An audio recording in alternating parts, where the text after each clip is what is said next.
Well, good afternoon, everybody, and welcome to my stream today. We are on a trip across the pond to the UK. This is the Oaks map, 4X, on the Argsy Community Multiplayer server. So you're more than welcome to join me if you want. Looks like today I am doing some beets, sugar beets to be exact. So this is one of the contracts that we've got set up here. So I think I'll get started on this and see what we can do. Hello, the Sim guy. Welcome to the stream. I hope you're doing well. Let's see if I can squeak some space in here. This harvester is 37% full.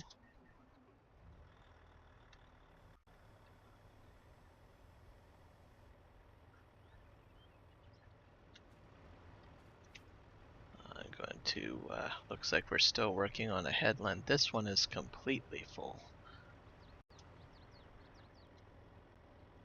Let's start the engine. I think it can fit a bit into the back there.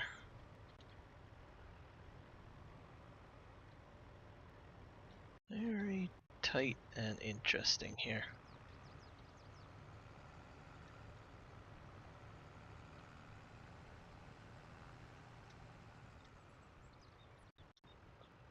I'm gonna pull this ahead. Park. I have another tipper in behind here somewhere. Hey Legion, how's it going?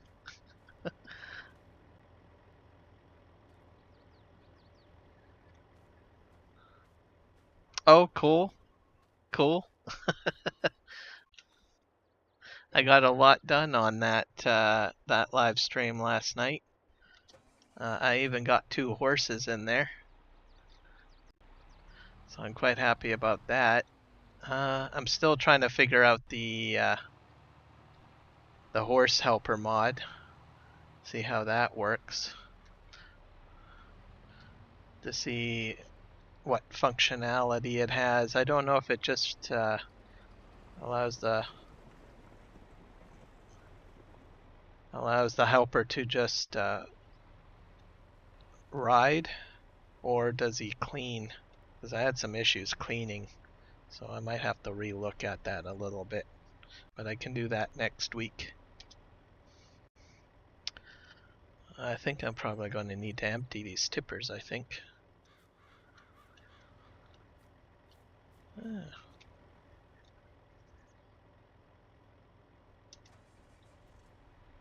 Here, I'll turn the harvester off.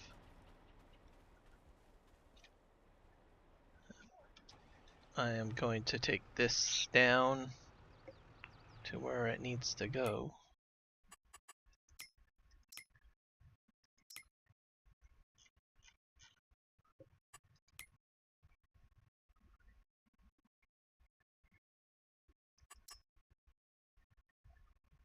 Yeah, plowing to do. Plowing, okay. British Sugar Factory. That's where we're going.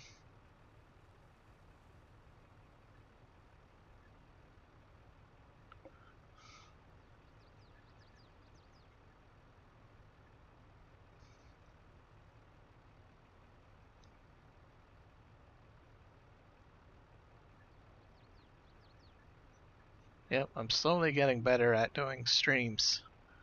I had a bit of a hiccup on getting on here. I don't know what had happened, but I tried to start the stream and it didn't work.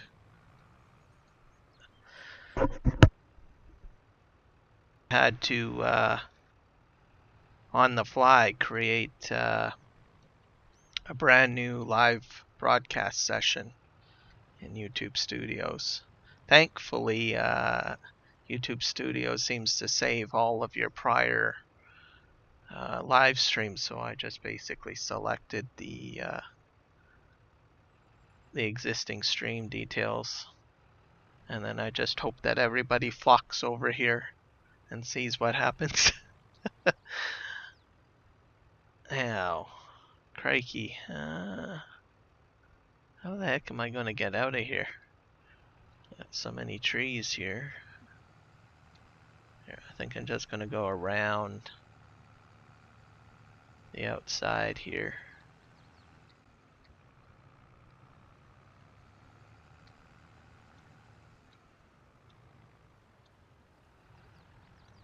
I imagine that there must be an entrance. And I need to figure out where I need to go. Where is this British sugar factory?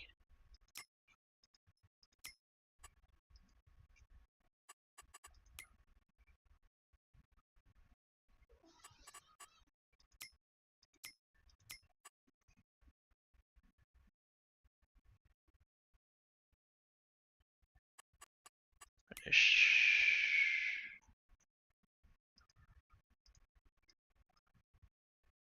It should flash, shouldn't it? On the map. Let me see.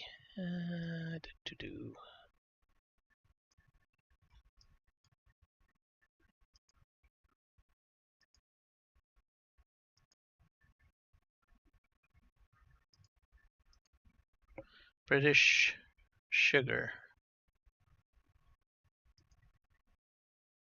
British sugar grain?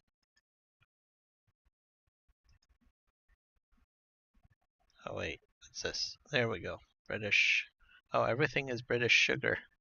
That's interesting. Alright, let's tag that spot. And I am way up here by the looks of things. And this is a road, so if I just go all the way around here and down here and down here, maybe I can pop out. Unless I have to go way back up here. Okay, well, I'm just gonna go straight because I don't want to drive over the crop.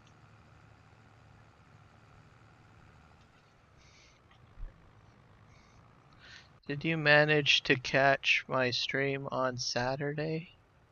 No, I don't think so.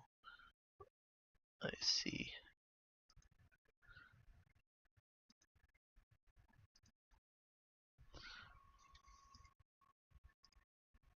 I've got a few streams that I watched on the weekend between yesterday and today.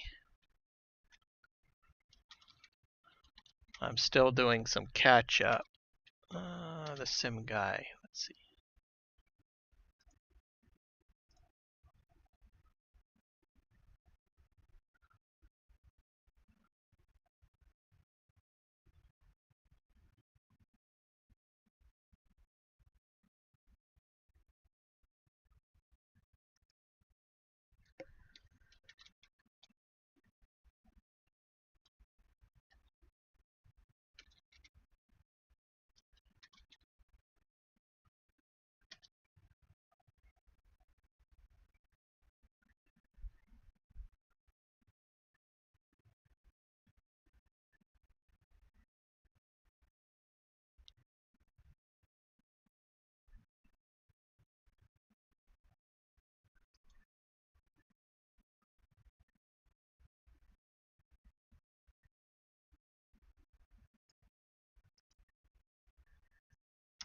Just doing a bit of a search here.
Yeah, I can't bring up my watch list.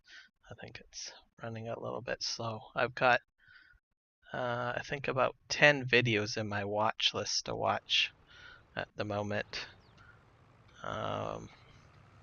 So I think you're in there somewhere. I got so many videos that I got in there. That's for my farm sim content, and then I've got, I think, about in the list another 20 for OBS Studios to get through, and DaVinci Resolve. I've got 5 videos in there for that. Oh, where am I going here?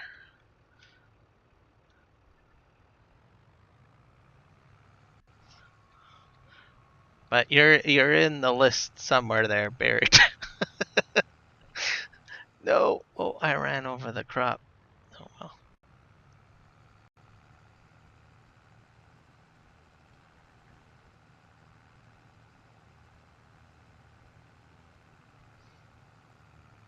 There's days when I'm what I do is sometimes at work I'll be on my lunch break or something like that, and I spend usually most of my lunch break adding a bunch of videos to the watch list.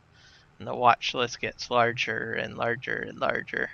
And I slowly go through, and then what I do is if I'm doing video editing or just playing Farm Sim on my own or whatnot, I'll just start playing the watch list through.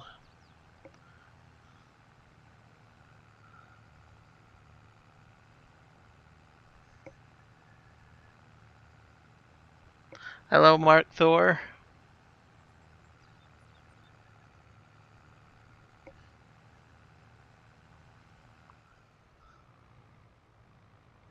Yeah, sorry, Mark Thor. I had a bit of a problem. So the broadcast that I had pre-made, when I went ahead and tried to start it, it just sort of broke. So I had to, on the fly, create a brand new stream. So I don't know what happened, but it just didn't want to launch, and I got an error message. It's like, oh dear, that's not good. Now, can I go this way? Or am I going into someone's backyard here?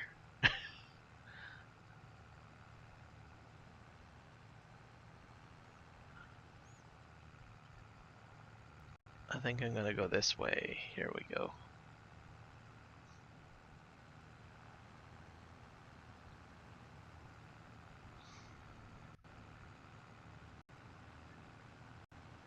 Yeah, I broke YouTube.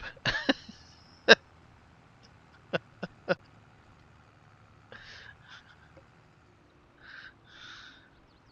have like a 50-50 run of success when it comes to getting a live stream to go 100% smooth. If it doesn't start correctly, then it's something else, like the audio or something.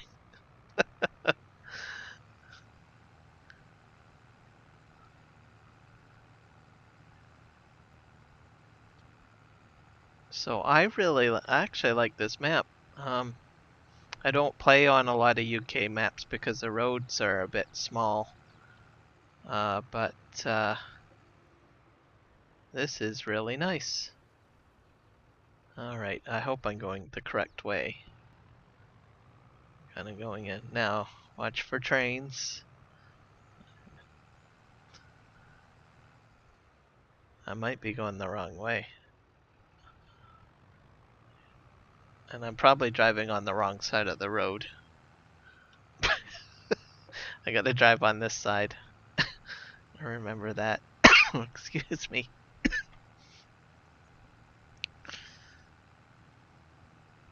So I don't know if I should have went in there, but I'm going to go this way. Because this feels a bit better.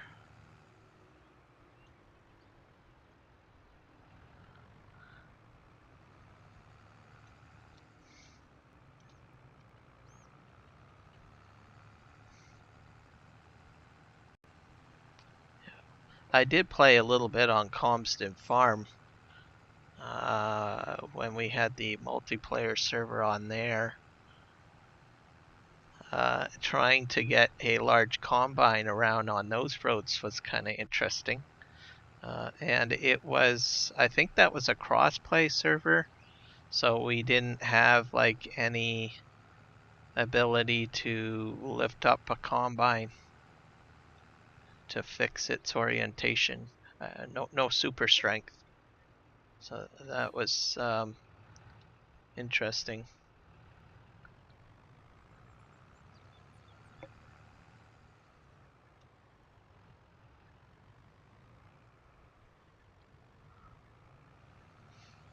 Oh, I'm certain that there's probably some other people that haven't played.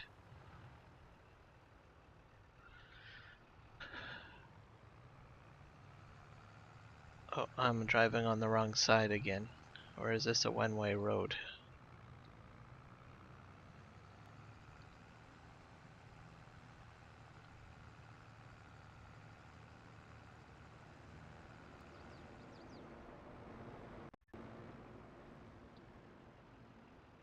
Oh my. Why me? I have to reverse. This is pure evil, I'm telling you right now. Oh my god. This is not fair, I'm telling you. I can't reverse. Well, maybe I can. We'll see what we can do here. I'm gonna have to unhook these, I think. Yeah, I'm not that skilled.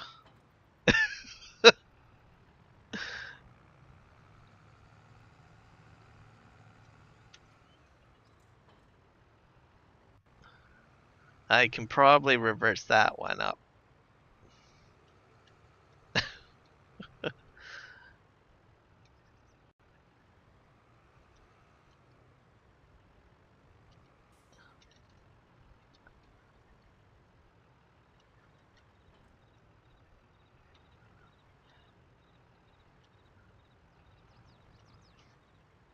So these are the contract trailers, I'm guessing.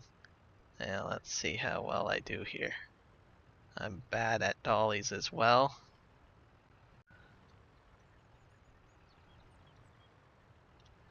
Oh.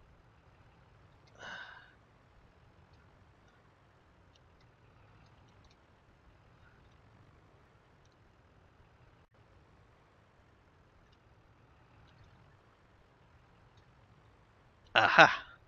I hit the trigger.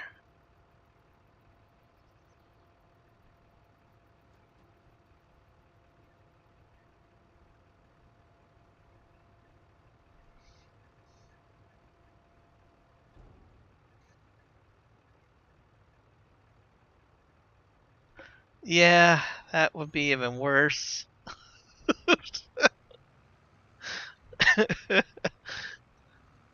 Ah, golly. Okay.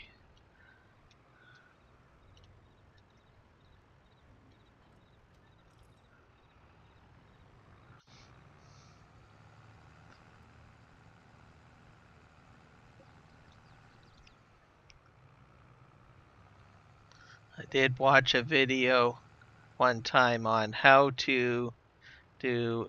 It was actually interesting enough. It was actually an instructional video made in the UK about driving lorries in the UK, and they had a segment on how to do tandem trailer lorries. And they said, well, if you're not proficient at reversing two lorries at the same time, it's perfectly fine to pull off to the side and detach each trailer and back up one trailer at a time.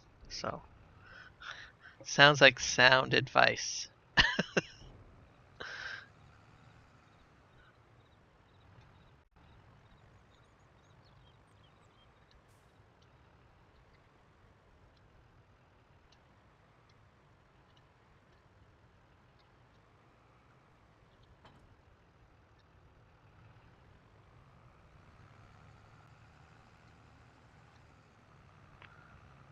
Oh dear. What? It's fenced off.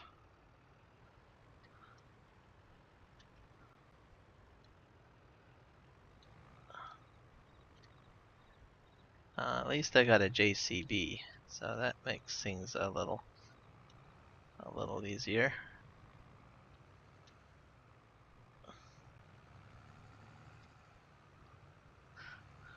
Yes, that's true. Yes, that's what she said in the video too. Maybe we watched the same video. Or is that just common?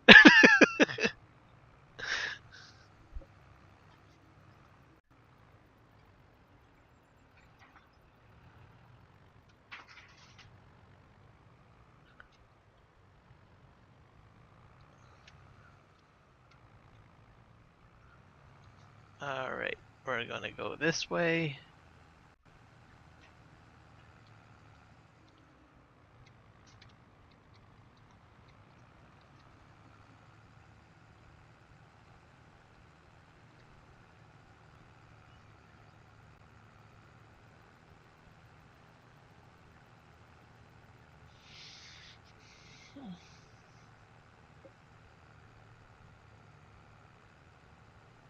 Probably takes a lot of patience to have it done.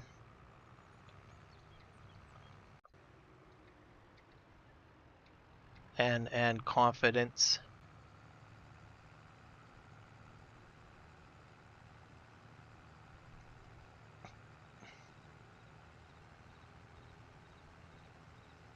I'm even amazed at single trailer maneuverability.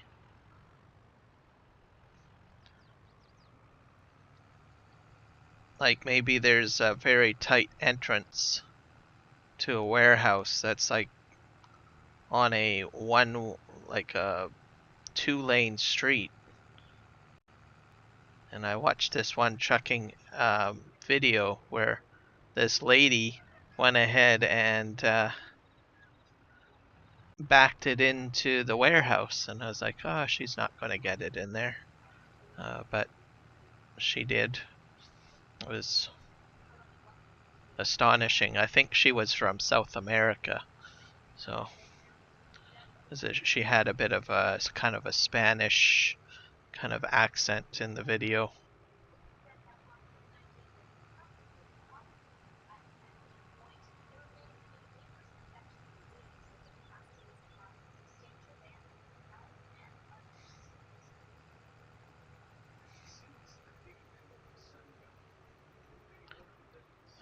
Okay, we're at a roundabout here. Alright, where am I going? I think I'm going over there. Did I miss my turn? I probably missed my turn.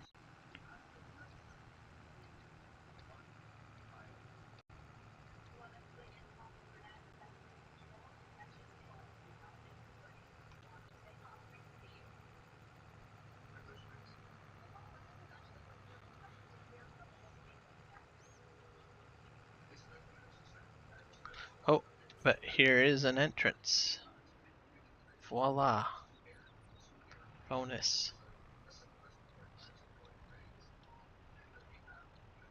We're gonna just do this.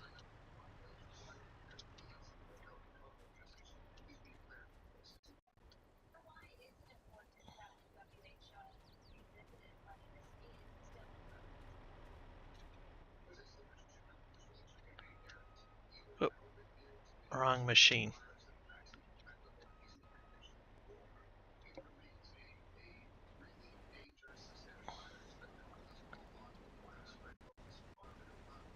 I'll just move this forward a bit.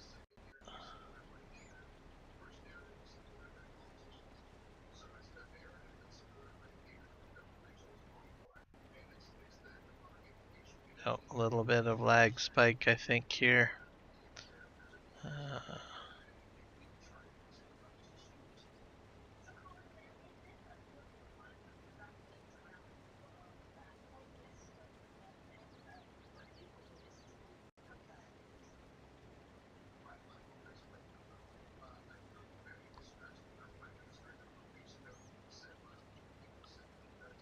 and I'll reverse the auger wagon once this gets filled up.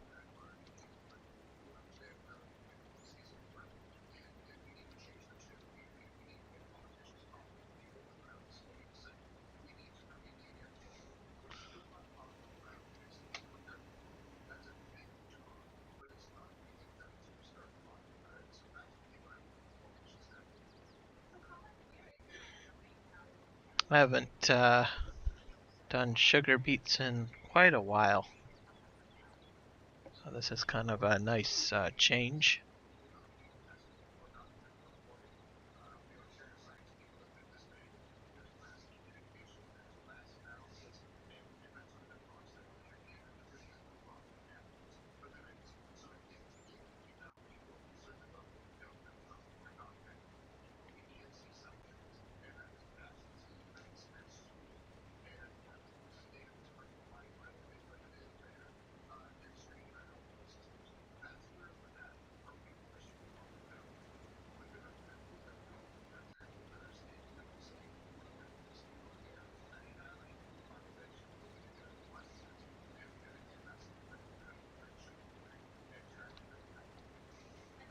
Let's see if I can make it all the way around. That'll be interesting. This is a contract, so I can't really expect the yield to be very high.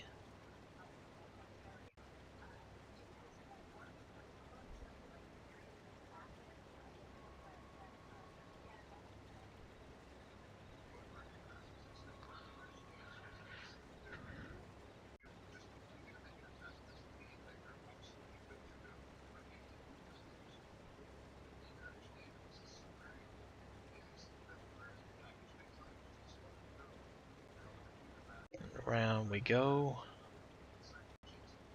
I think I might be able to do it. Get all the way around.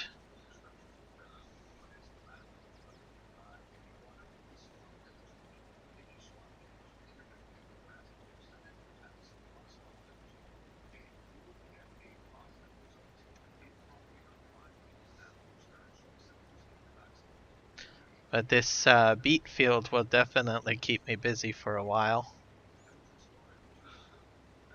We also have a plowing contract to do, I believe, on the server.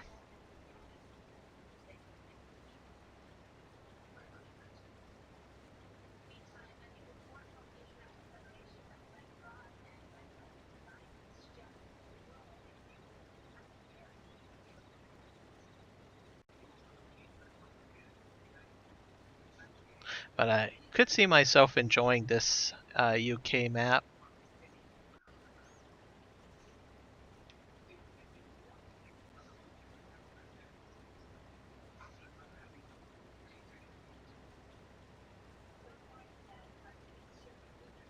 One thing that I like about UK maps is the structures and stuff like that, like the church, for instance, the hedging.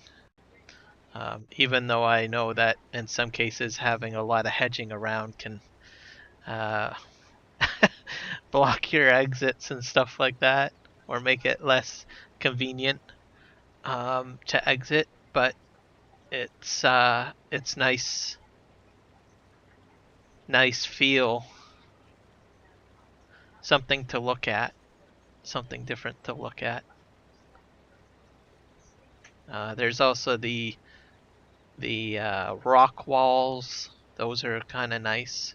I've seen those in a few maps as well. Where you're driving down the road and there's like a rock wall.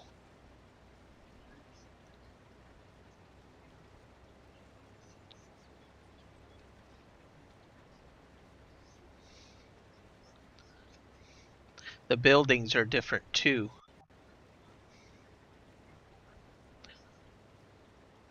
So like brick buildings instead of just, plastic siding.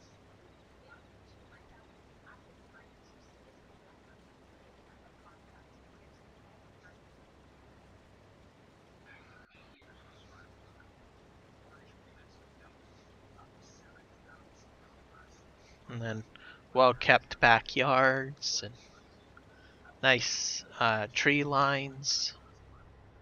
Oh, I'm full now.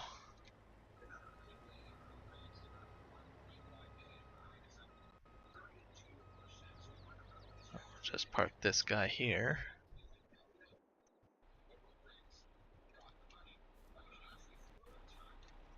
Let's get in this guy here. Oh. Alright, let's just go a little bit forward. Oh, that's a long pipe.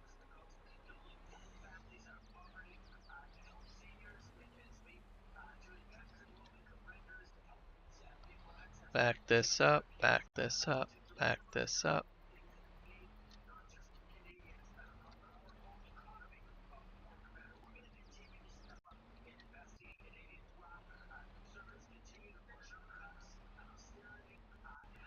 Now,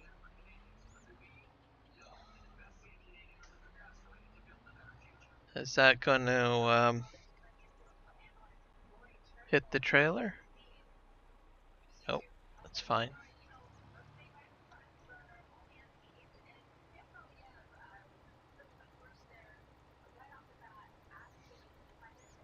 I agree. It would definitely make quick work of this field here in no time. Oh dear. Oh, it doesn't really have a very large capacity.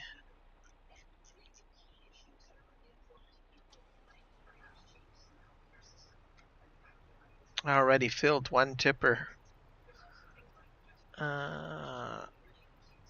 This. I'm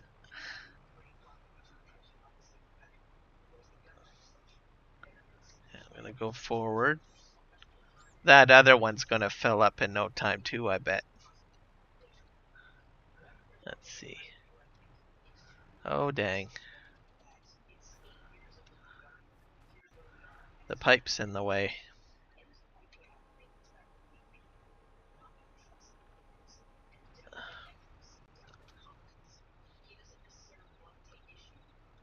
Alright, let's jump over here.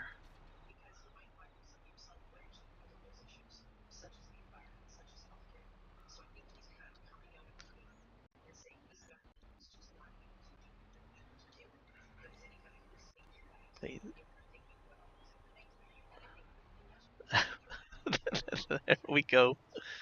Alright. I wonder if the farm has a bigger trailer. Let's see.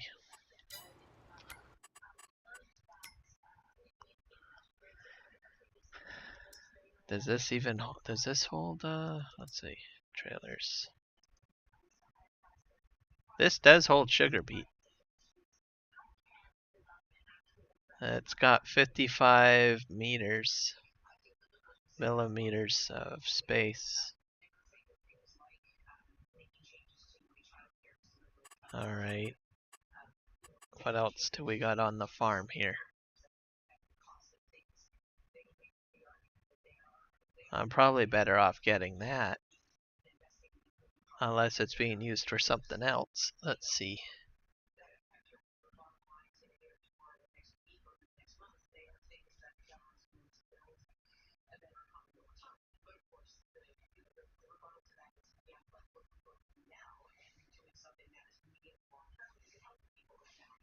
Oh, so there is more space on some of the UK fields.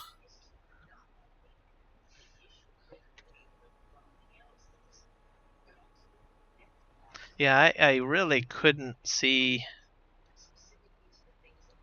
every portion of the UK be very, tight with their spacing. I need to find that trailer. Unless it's out somewhere. I'll just do a quick tab around. You got a John Deere. We have a fertilizer spreader. Oh wait, there it is. That's what I need. Unless that's too high. I bet you anything that's too high. Yeah, that's gonna be too high. Unless I can lower it somehow.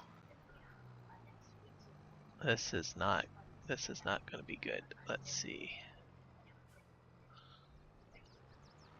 Because I know that some have the front.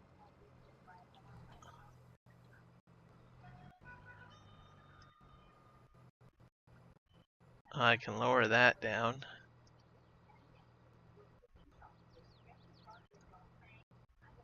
That's gonna be way too high, I know it.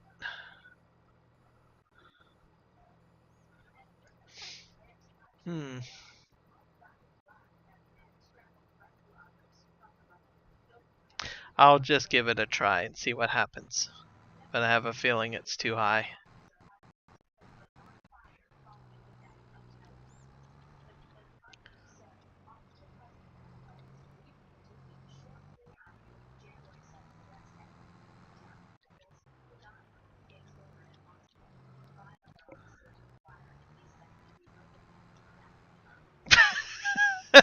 That's what she said.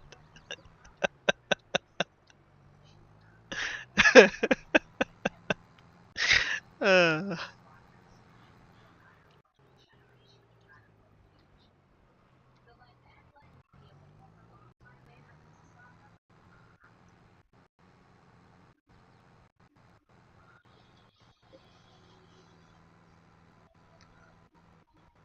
I do. Man, this is beautiful countryside.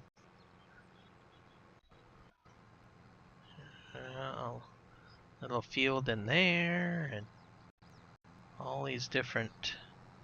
That's interesting house down there.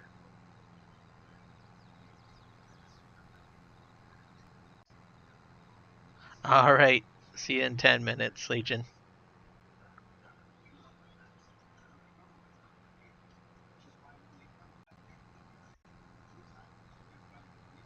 Go, go, go. All right. I think I gotta go this way.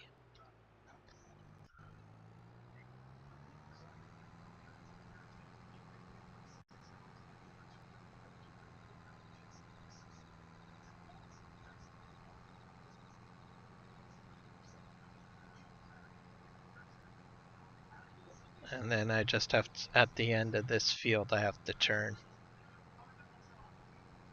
Oh, there's another church. Oh, I'm gonna turn here, I think. Yeah.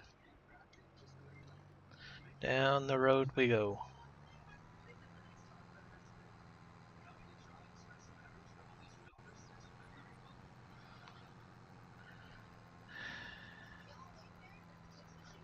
This is going to be, I don't think I can get that auger over this. I should have trusted my instincts, but I want to give it a try anyways, just in case I'm wrong.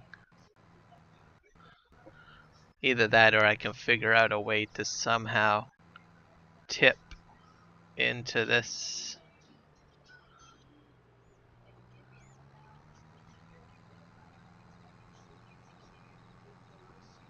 Okay, there's a gate system.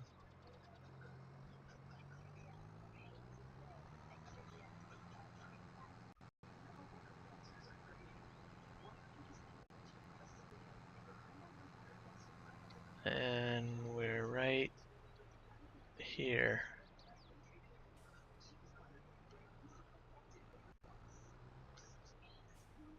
Maybe I can do this.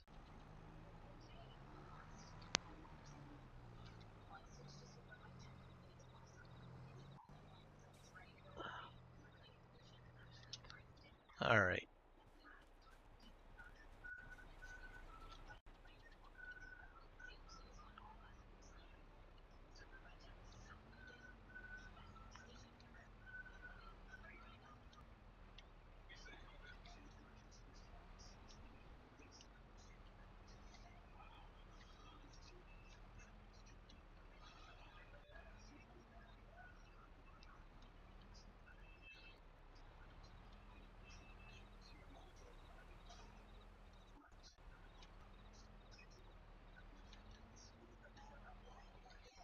Backing it up, backing it up, backing it up, backing it up.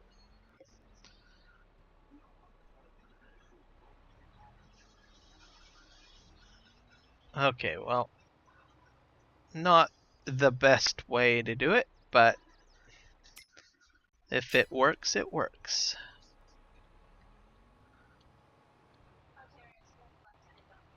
We're gonna just go this way around. We'll fill up.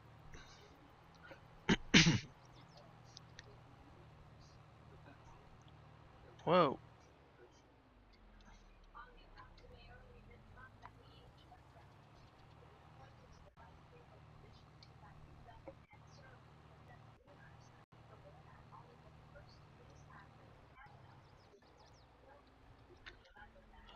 Let's turn here. Ba, ba, ba, ba.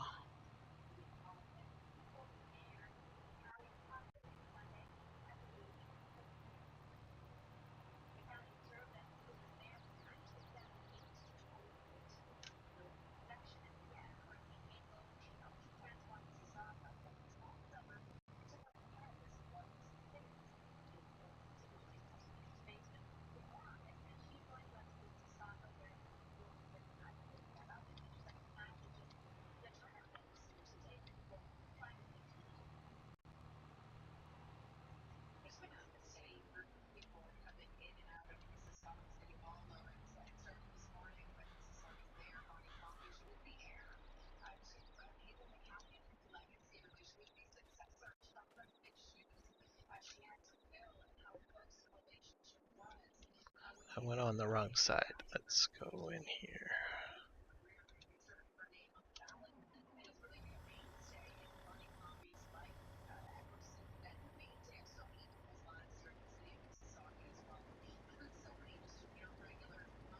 There we go.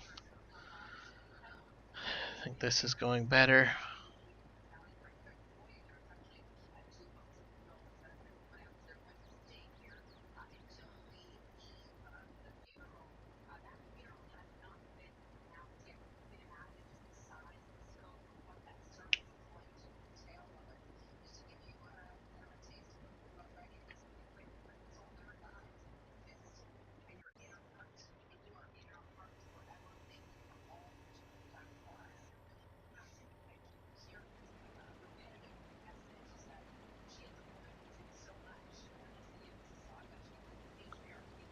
And off we go. So not bad. I think I can do this.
I think this harvest will definitely take a while to complete.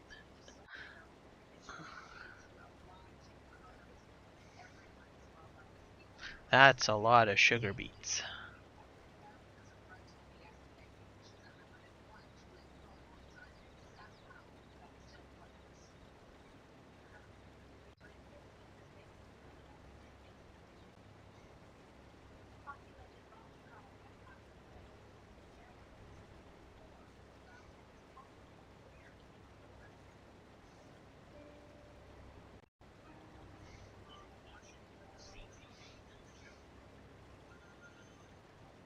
So I did some looking into horse manure after the stream. It's possible, but you have to do some editing to the barn itself in order to make it work. So I'll probably have to go into the map files and see if I can get that done somehow.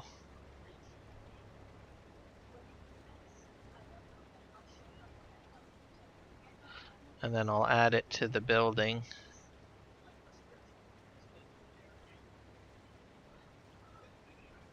I think a map file contains barns, so it must, because the barn was added already to the map. So I might have to do some digging into the map directory.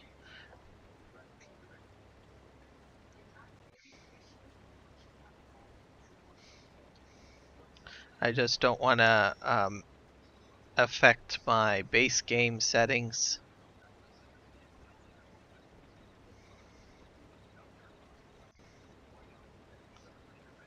Just in case there's like a Giants update or something that might mismatch.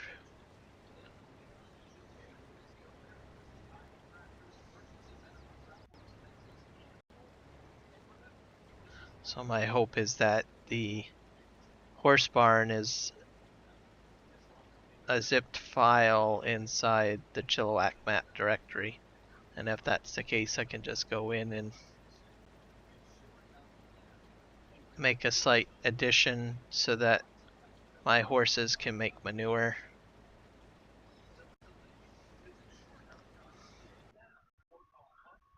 Oh, we got Legion coming on board.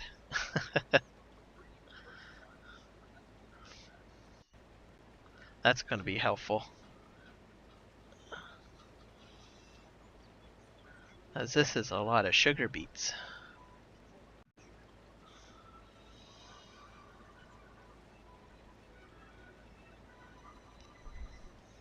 So hopefully that's the case, and the horse barn is inside the zip file for the Chilliwack map, because then I can go ahead and just edit that, and then I'll have some horse manure on that map, which will be pretty cool. I only have 2 horses at the moment, but there will be more as they reproduce. I imagine I will get more. Then maybe I can set up a very small BGA and try that manure separator. Maybe. Oh,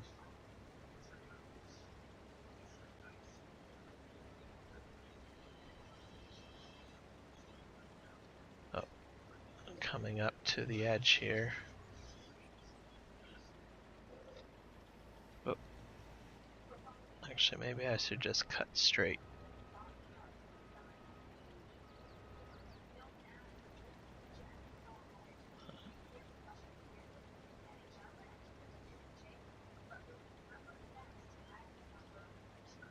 All the way forward.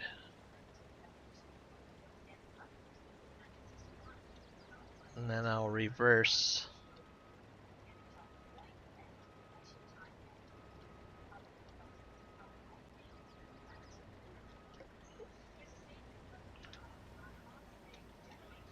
I'll just empty this out.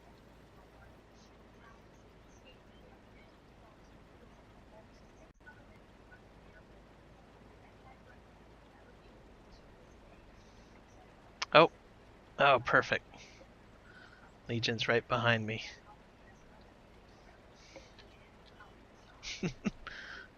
Alright, I'm emptied out here. Pipe in.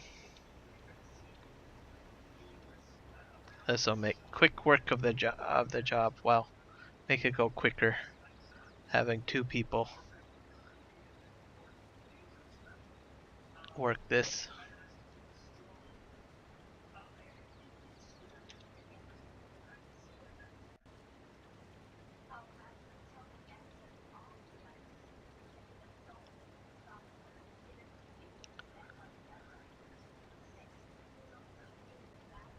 That way one person can do the hauling of the beets and then one person harvesting. It should make quick work then.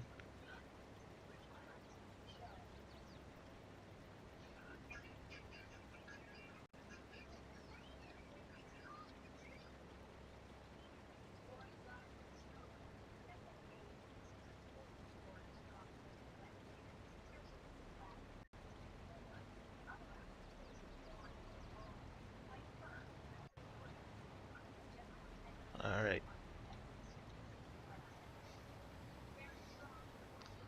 I think my pipe is short enough. Yep, there we go.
Hopefully I can round off the corners. This one's fairly round. The one that I'm about to come up to, I cut it too square, I think, on my first roundabout here. So hopefully I can kind of make it a little rounder. Then it's a little smoother whenever I'm making the turns.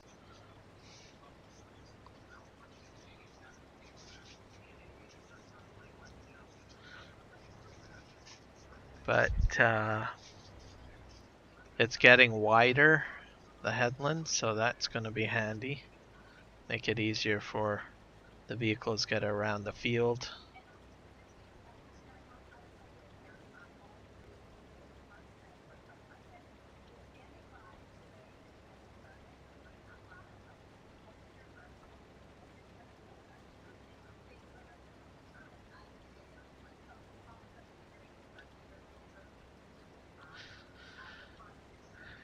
And the Kaweco tipper should be helpful. Then we don't have to detach the two trailers and reverse into the beet pit. We can just pull up, reverse. That should go a little smoother.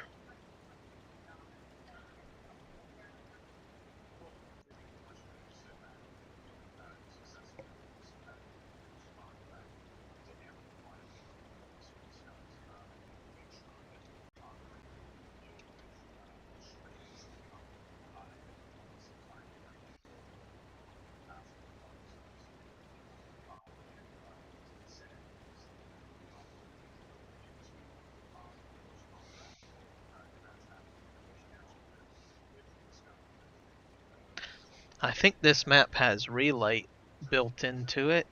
I think. Don't quote me on that, but if it doesn't, well,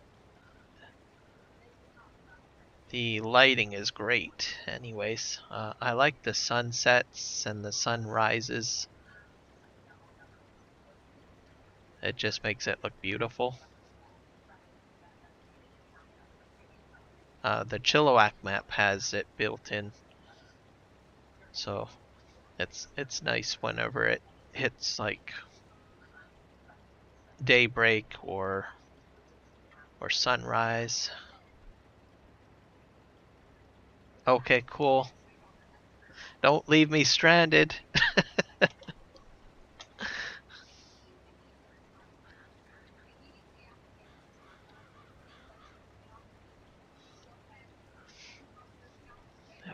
I'm hoping that if with you, I have confidence we could probably get this done by the end of my stream, perhaps. Uh, Hopefully. or a good chunk of it done anyways.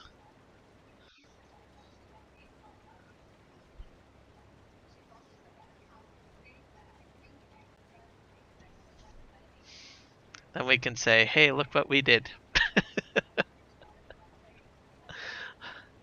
All the sugar beets are done.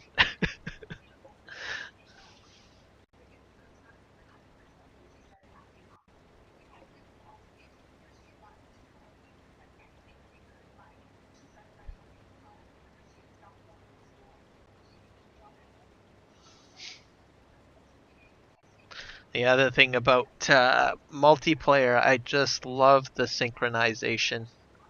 It's when someone syncs in, I don't even really notice it that much compared to 19.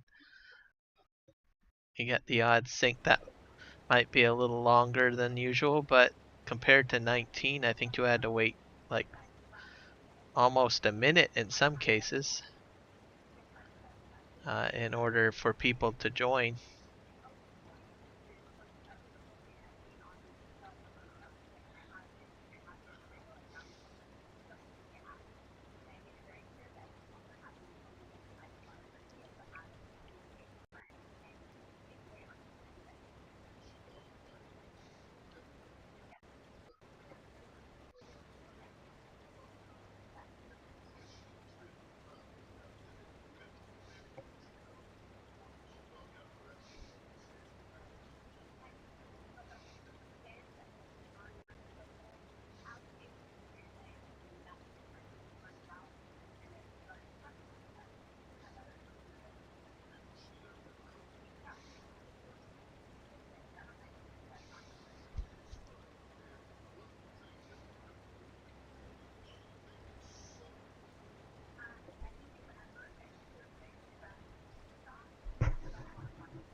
Oh, there's Legion.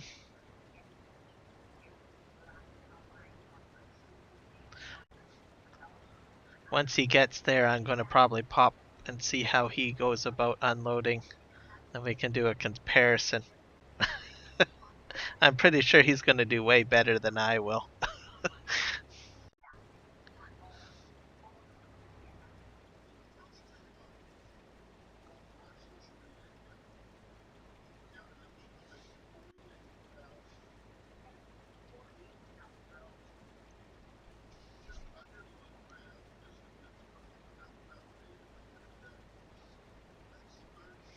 Might learn a thing or two on how to unload.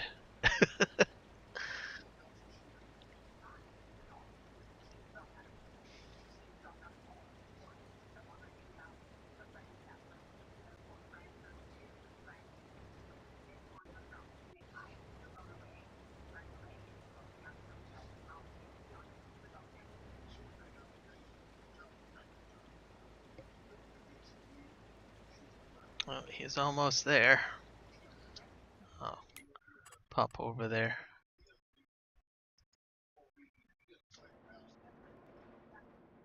I don't know where on the which side of the.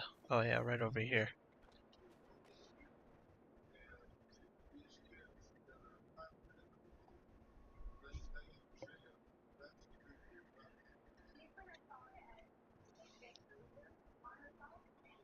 Let's see what approach he decides to take for unloading.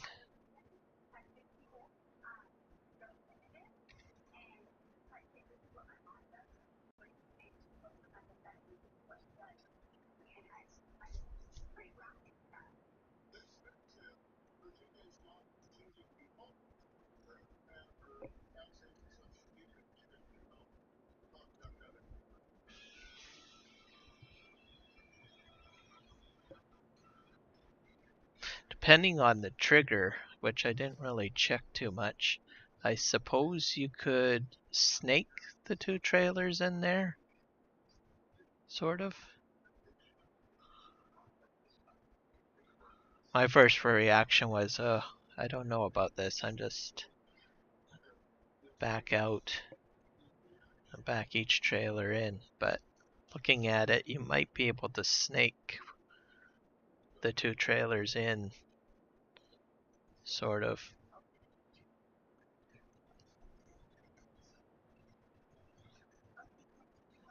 Legion is coming around the corner here.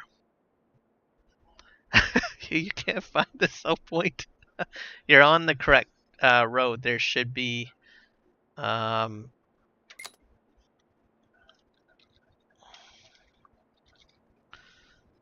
there's a little lift up gate.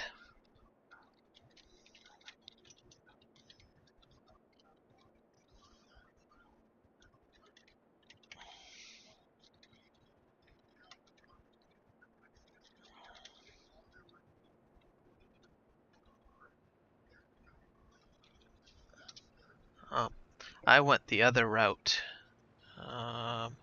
through field 88. Let's see what he does here. See, that's what I was just talking about. So maybe, there you go. That works. See? Leave it to a professional to figure it out.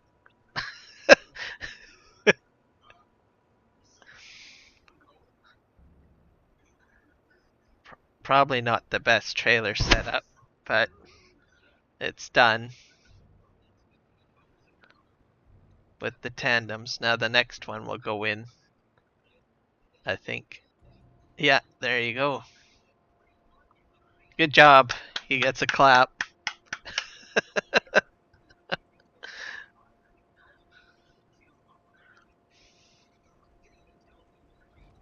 Yep, smooth operating, calm and collected, and logical. Okay, I'm gonna go back to the field. Oh, I jumped back. Let's see. Are you here? Oh, there you are. Off he goes. Back to the field. Perfect. Good job.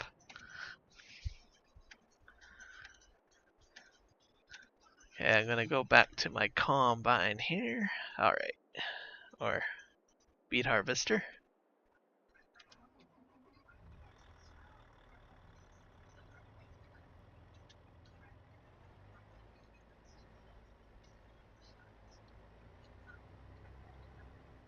Whoops. I forgot to turn her on. There we go.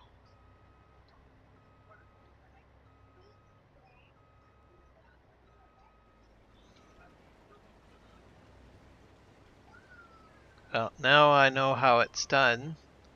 I can, the next time, if I ever get stuck in a situation with tandem trailers, I have to go to the sugar factory. I know it's possible to find a trigger.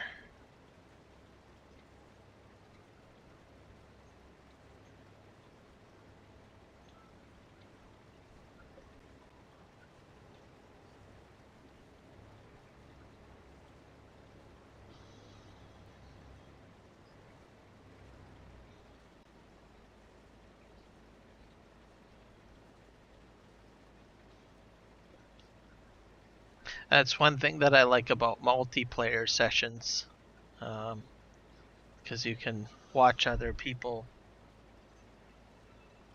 operate the equipment, and I think almost every time I play with someone else, I learn something new each time.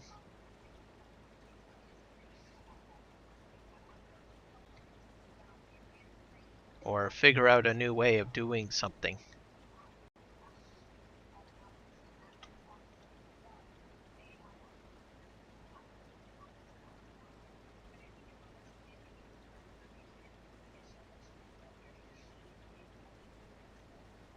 And then when you watch it, you can give it a try yourself.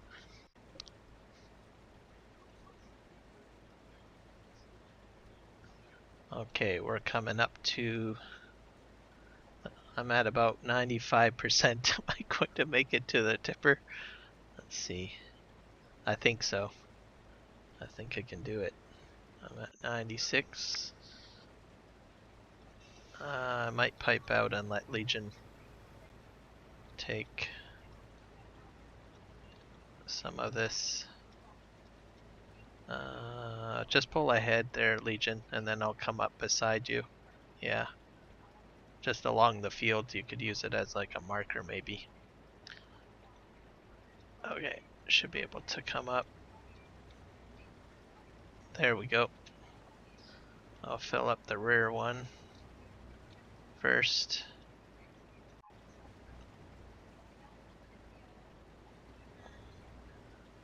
That one's gonna fill real quick. Then I'll do the next one.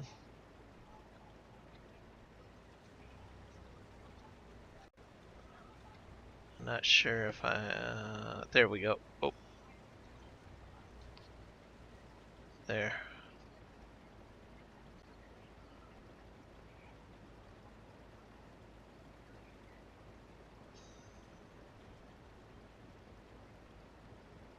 There, I'm empty. I'll just carry on down here.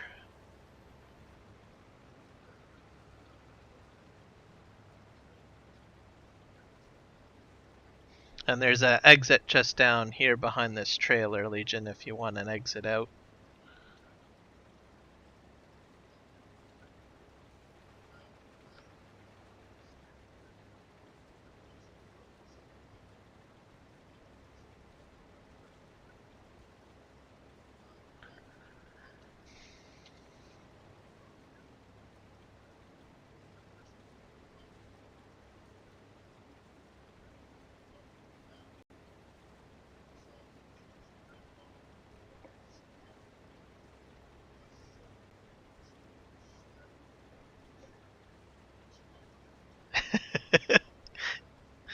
He's like, nope, I'm going my own way. I'm just gonna turn around.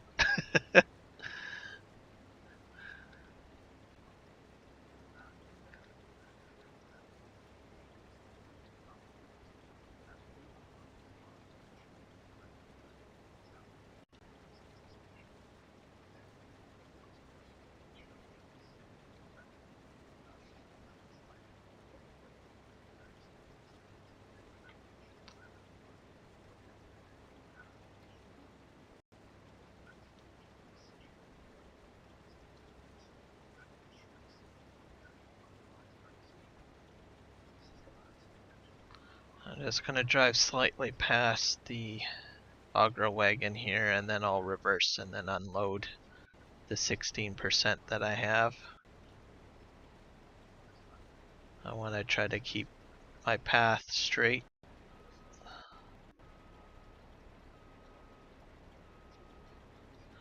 There we go.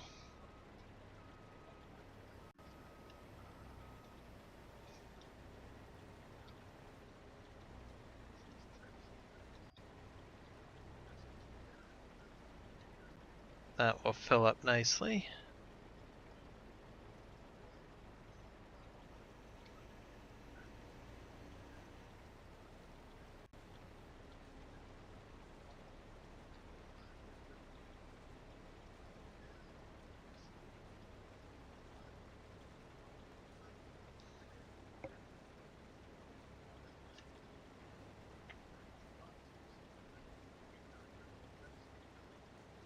And I think this is the newer harvester that they added at launch.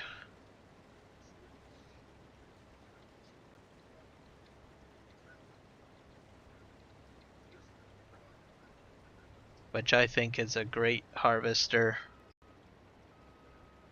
Because I think in 19 you had to either go with the Ropa, which was really expensive,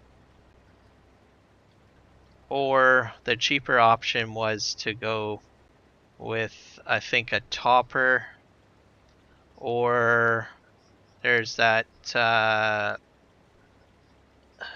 what was it, three row Ropa pull along harvester.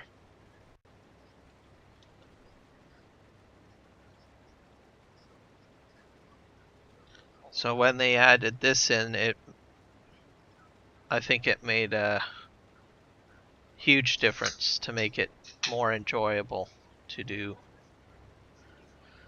sugar beets. And this harvester comes with the header built into it, so compared to the larger Ropa harvester, you had to buy the machine and then the header separately.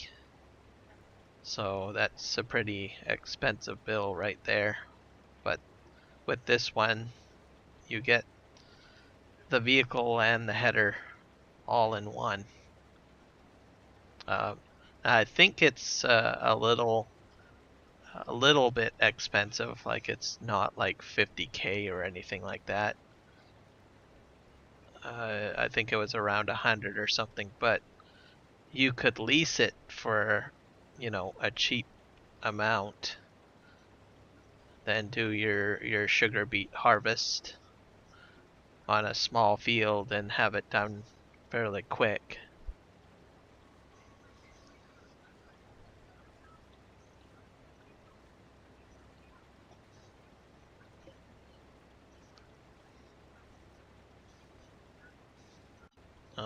I actually did that on the Elm Creek multiplayer server that was set up during game launch, because we had a sugar beet field that was planted, I think, when we first bought the property. And I thought, well, because we had a sugar factory on that multiplayer session, and I wanted to go ahead and harvest it, but I don't like those very small pull-along harvesters. And then I found this in the shop. I was like, oh, I bet you it's going to be expensive, which was my first impression. I didn't have the funds to buy it, but then I looked at the lease and I was like, oh, well, I'll just lease it.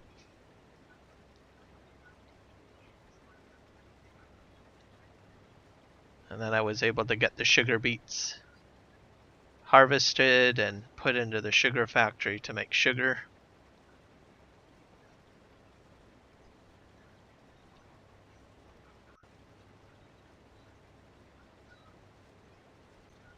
And I think there was a new potato harvester added as well. I think I played with that a little bit and I liked it. You can get the one that was from 19, which came out as a mod later on. But I think I like the new potato harvester. It seems to turn a little bit better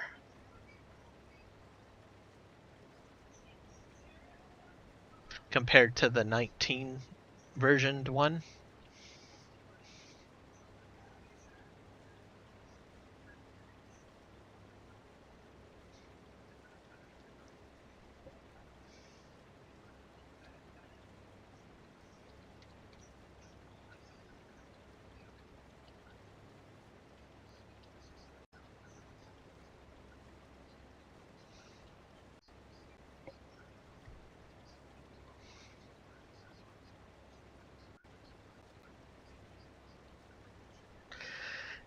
But at the end of the day, the Mark Thor harvester beats them all.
Alright, there we go.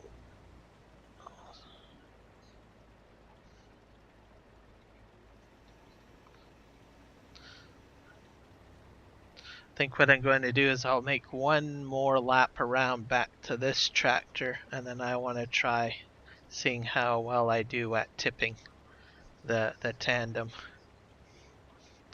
I'll just make one more headland around because I think I'll be able to fill that one up. There goes Legion.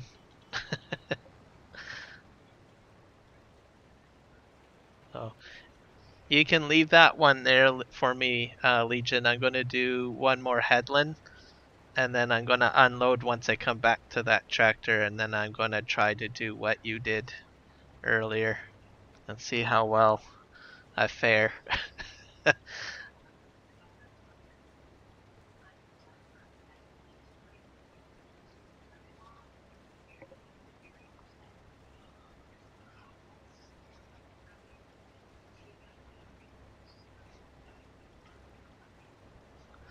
I better turn the lights on here.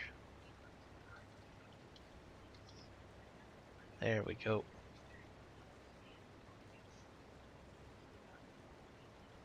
That's one thing that I like about this too. It's got so much light. So many light options, I mean.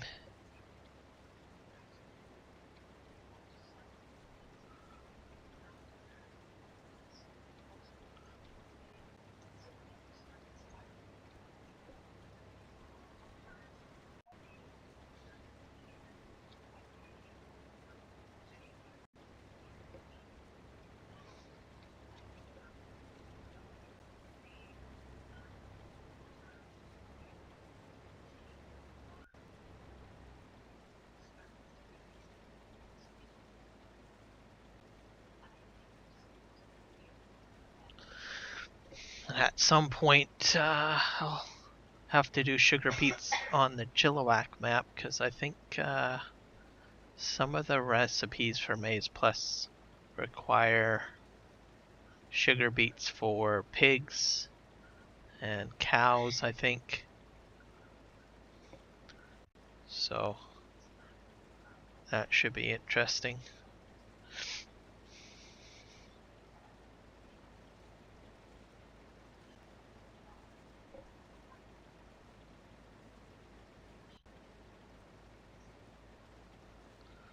I'm at 24%.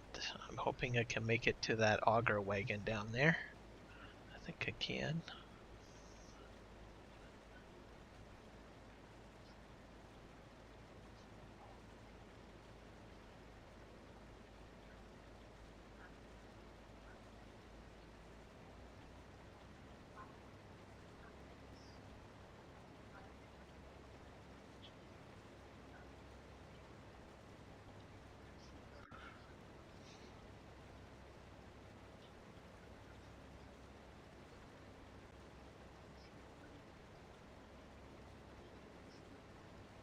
Okay, yeah, that's a good idea. I can just pull ahead a little bit.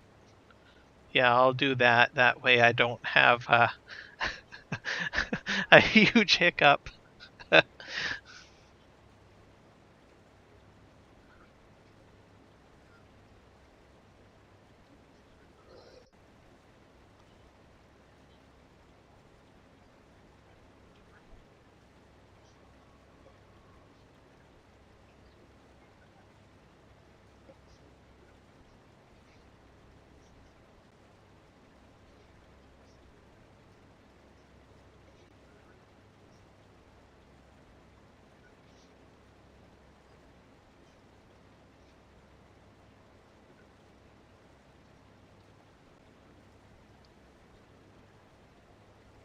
Okay, I think I will make it to this auger over here. So that's good.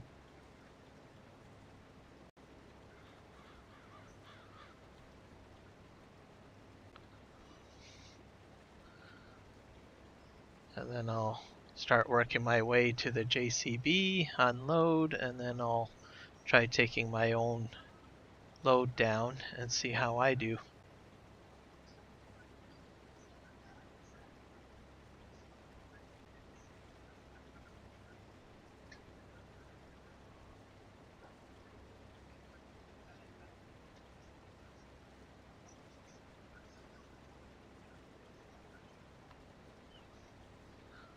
So I'm going to do what I did last time. I'm just going to pull just a little bit ahead of the tractor, then reverse and unload.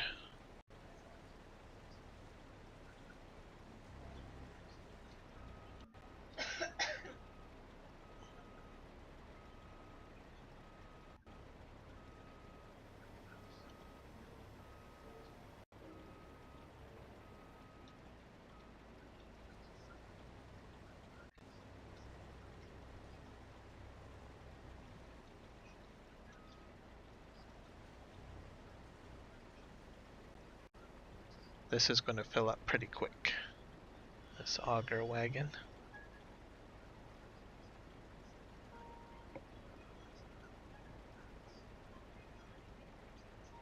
Oh, 8% left, so that one will be full.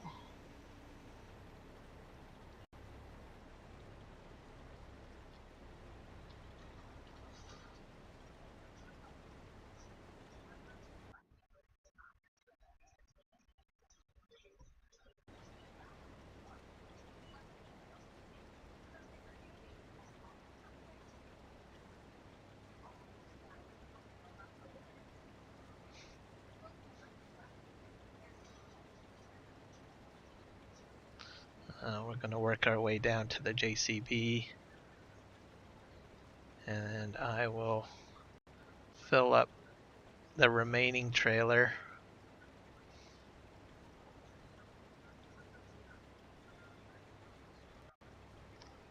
And then I will take a load down and see how well I do.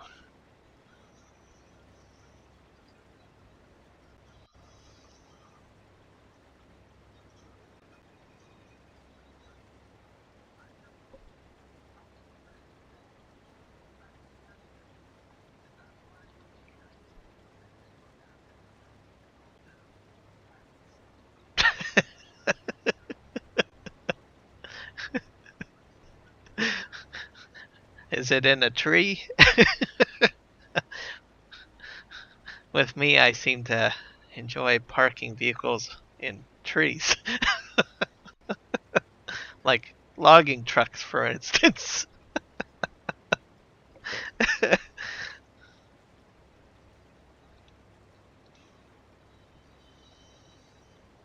Oh, doesn't look too bad. Yeah, I see you're on the road there, so.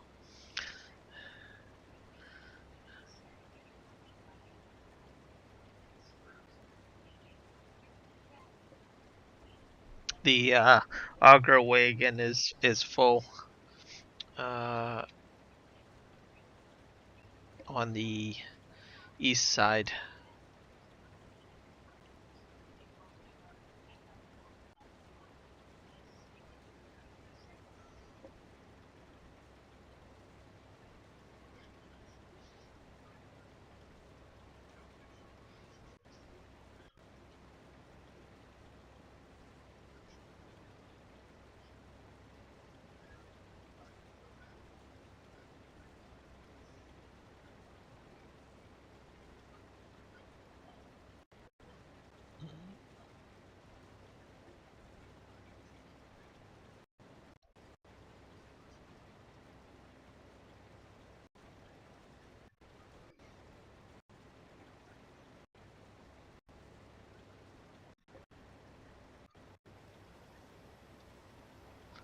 I'll just stop.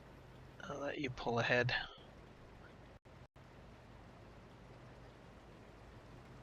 There we go.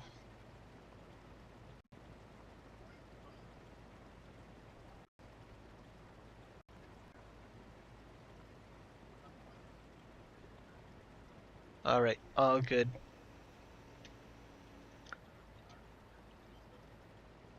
Oh, for some reason I'm stuck. Oh, there we go.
This this corner's almost rounded off a bit.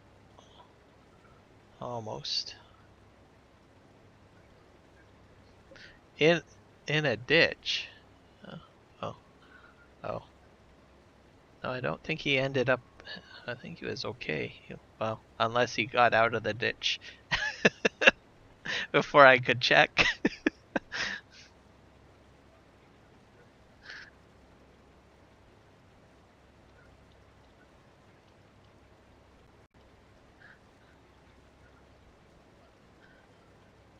Upside down.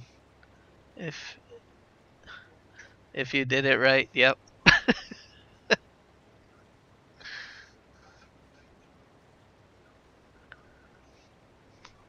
That sounds like something I would do.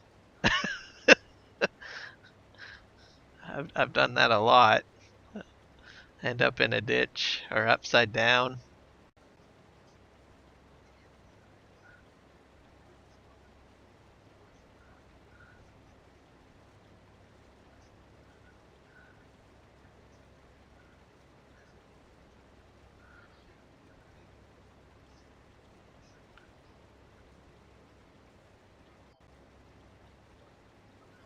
Alright, we're gonna fill up the front one here. I don't know if I'm aligned with it very well though. Oh, I had the trigger.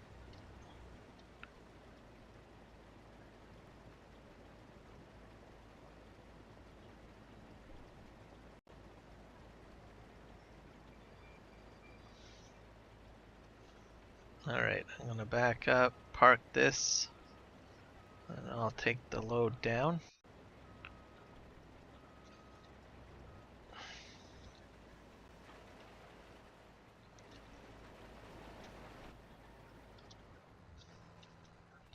Alright.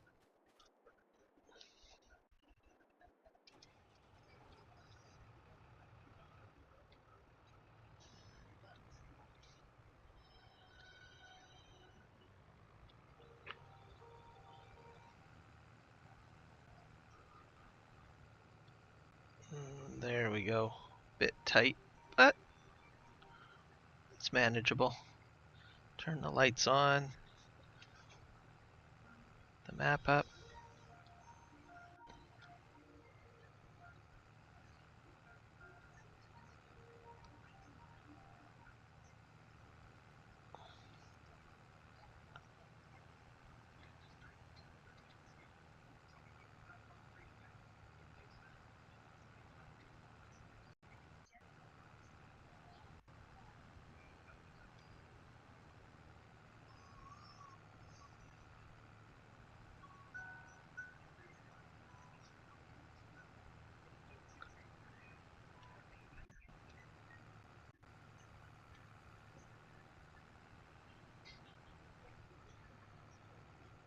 Oh.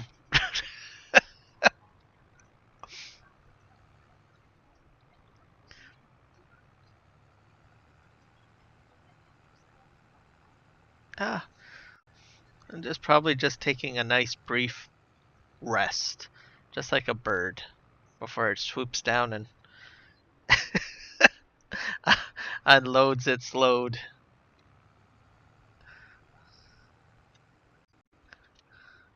It's like I need a break before I head to the beet factory.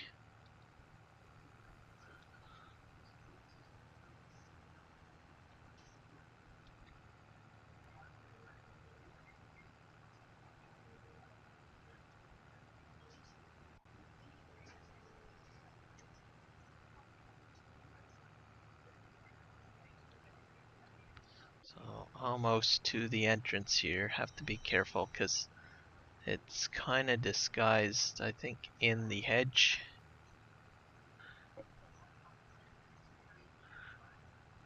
I think it's just right up here. Let's see. Nope, there's the entrance up there. I see it.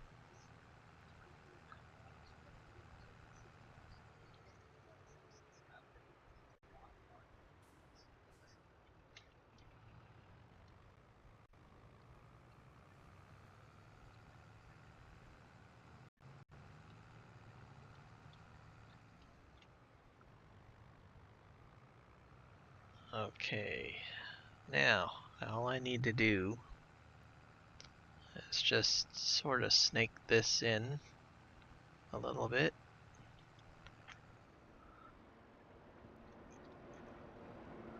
I'll make sure that I've got that one selected.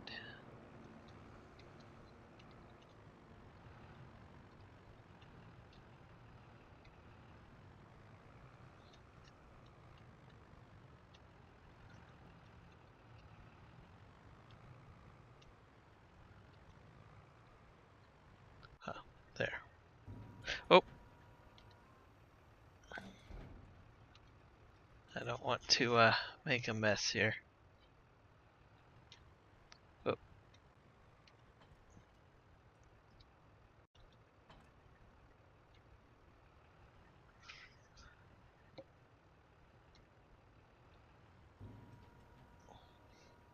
There we go.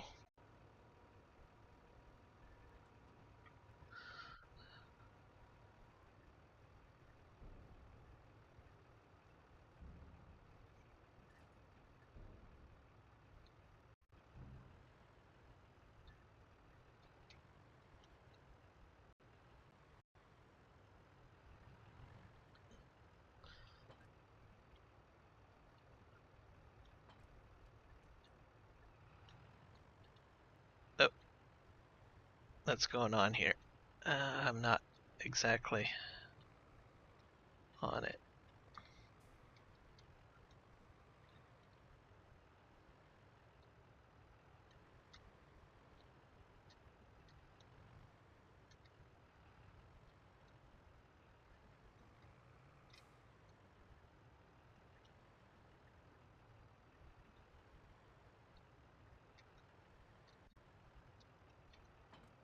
There we go.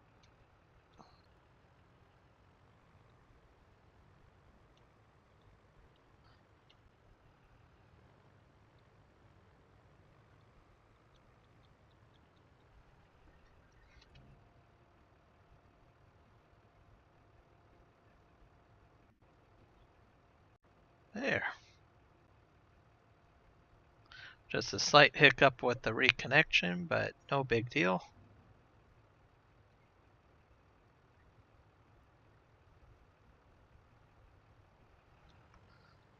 Okay, now we can spin around and head on out.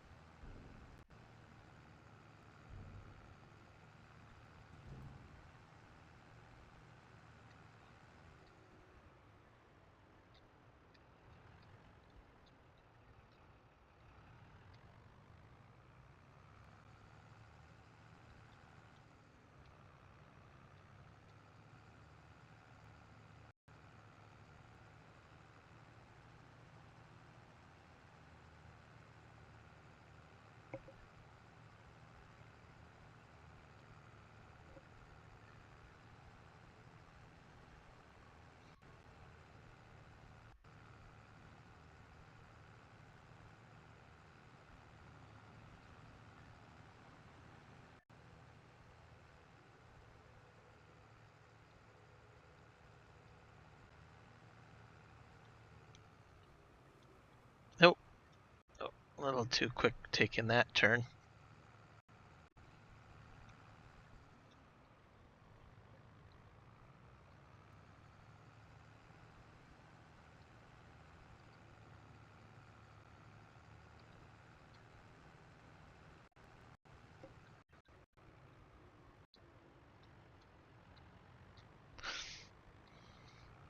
You know, the other thing I probably could have done, but I think it's a little slower.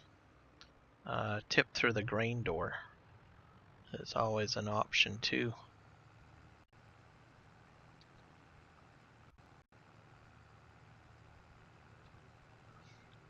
But I think if you use the grain door, it goes a little slower.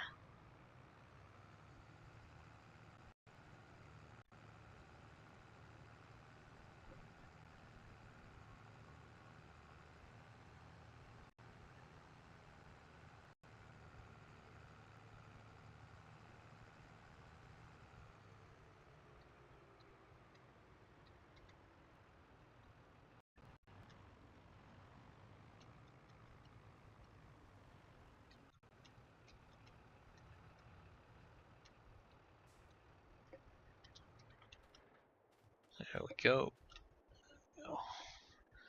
Power this guy up again and get harvesting.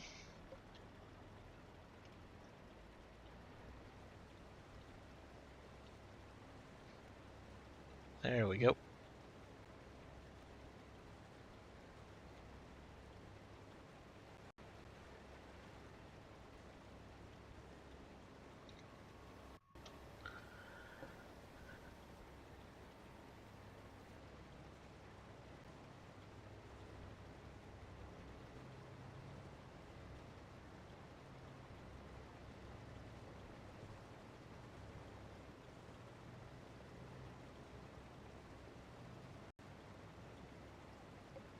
Yeah, I don't have much in here.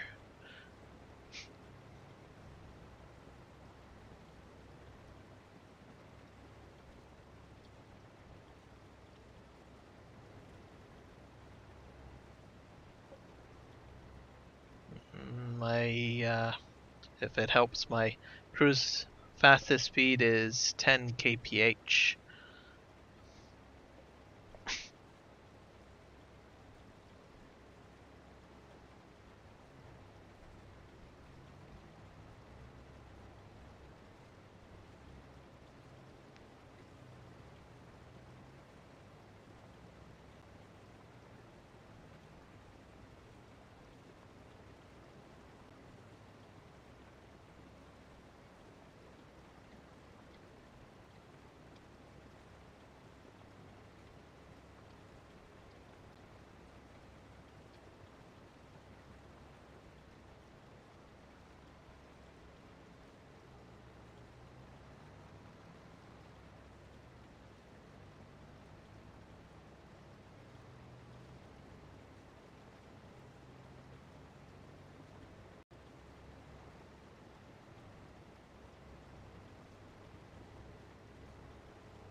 Now we're looking at a professional team here.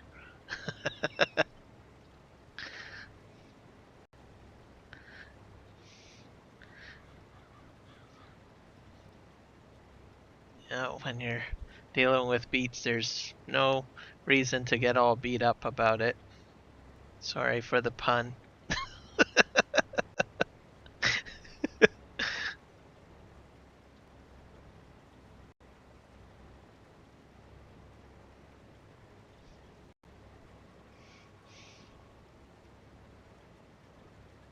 Have to be careful with the puns. Who knows? Maybe all of my subscriptions will go bye bye, and all of the likes will get turned into dislikes. We don't like this guy's humor, his puns.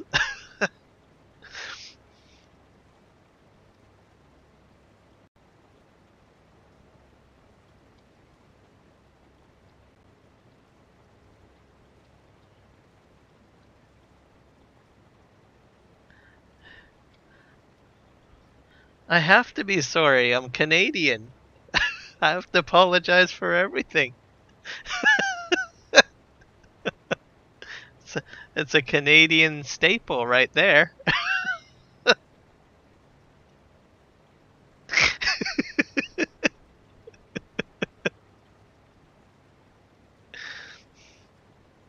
If someone else does something wrong, I have to apologize for them, which I have done a few times.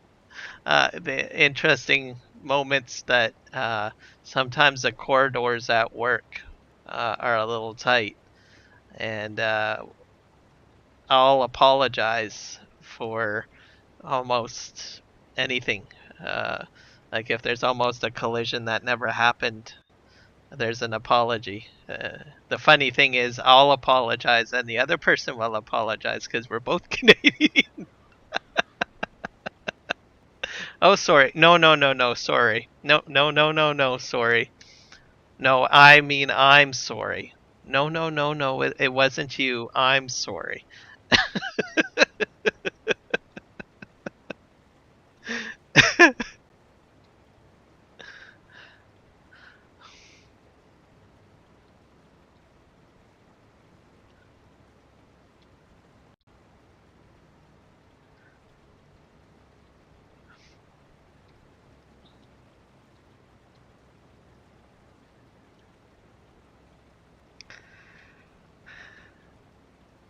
It is a, I guess it is a British thing too.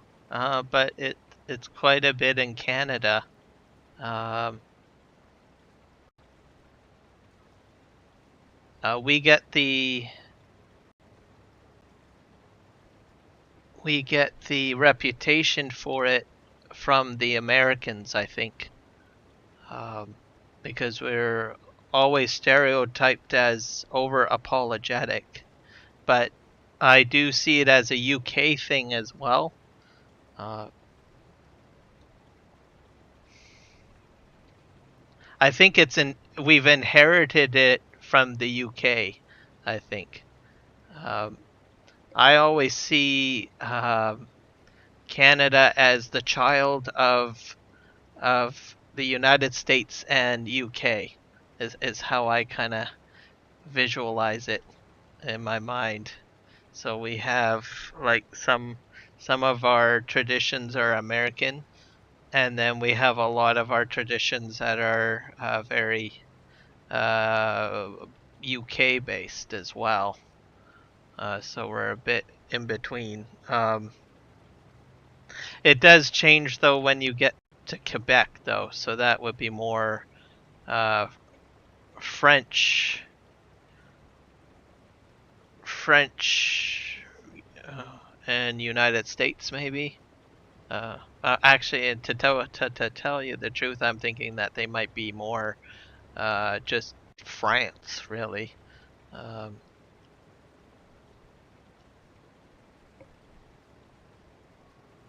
but yeah, I always visualized it that way.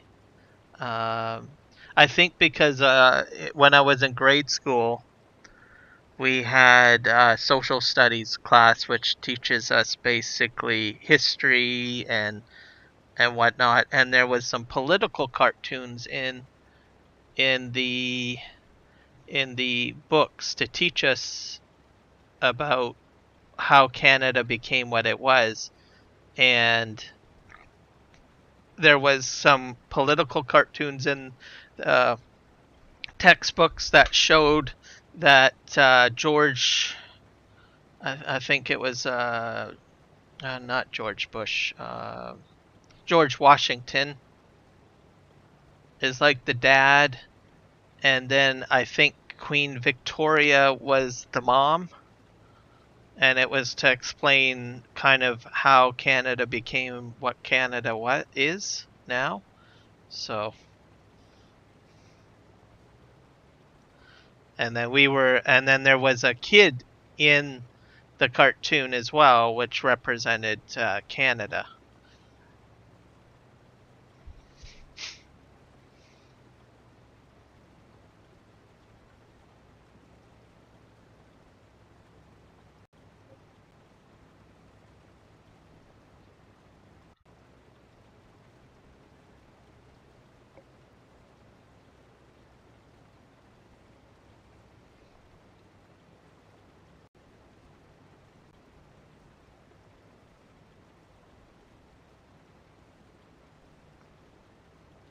Oh, oh, I missed a little bit there. Oh, I can't. Oh, I can't just take tractors in the UK. Oh, well, that's not. Well, where's the fun in not taking tractors?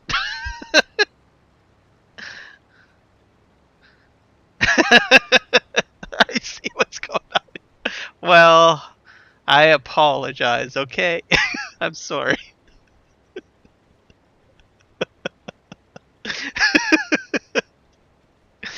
Uh,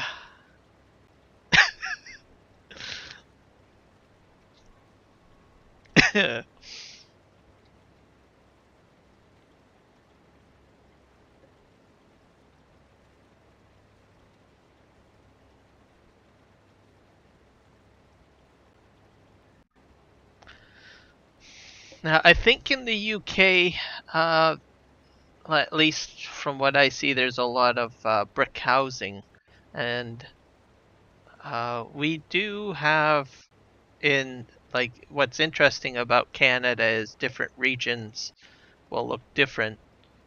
Myself, I'm on the west coast, so I kind of think the West Coast and maybe Alberta is a little bit more Americanized. But when you go to, let me think here, Ontario or to the East Coast, that's where you get more of the UK flavor. And some of the houses are constructed in brick style as well, in Ontario and parts of New Brunswick and Prince Edward Island and those areas. Now myself, I haven't been on Vancouver Island, so which is on the west coast, I should mention. And they might have more brick style houses there because it might be more traditional.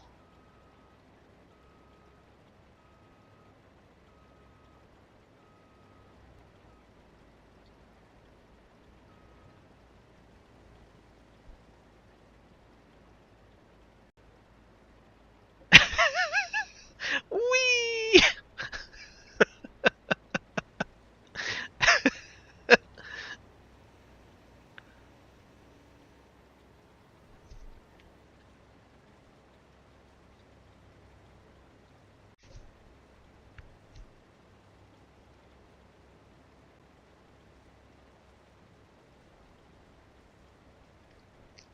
Now, fun fact, which I thought about mentioning it on the stream, I think today, and it just popped into my mind because I actually forgot about it as I was going to mention it.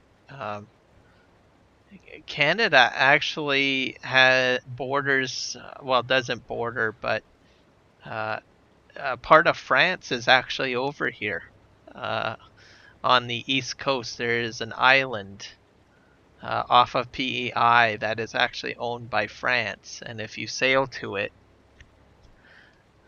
which is probably just like an hour boat ride away from the east coast of Canada, there's an island that's completely French that's just right there. It has its own little community, and if you try to go there, you got to go through the whole border process, or you know, I forget what they call that. But anyways, you got to go through the whole process of showing your passport and everything like that. And I scratched my head. I was like, why would France have like a little island way over here? So that's kind of neat. What I didn't, while I was looking around for odd anomalies with our border, I had determined that we actually border land. We have a land border with Greenland. So there's an island north of Newfoundland, I think it is. Yeah, and half of the island is owned by Greenland, and the other half is owned by Canada. So I thought that was interesting.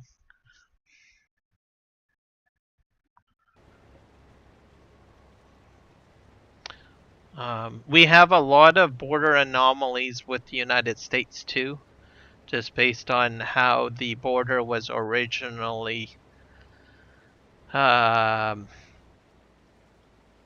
mapped out, I guess, back in the 1800s.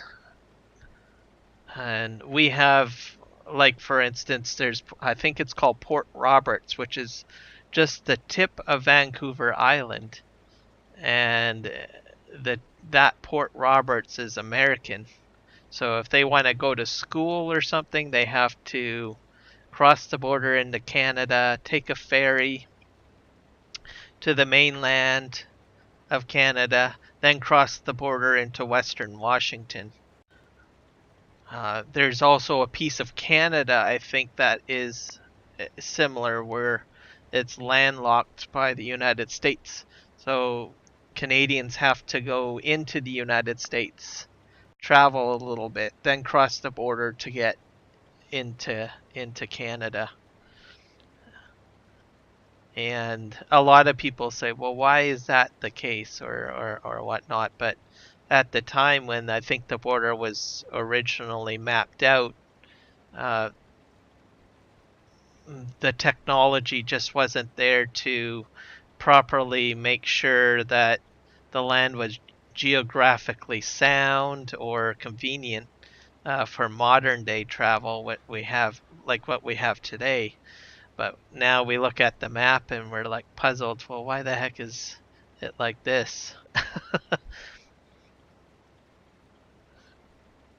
Yeah, we were colonized,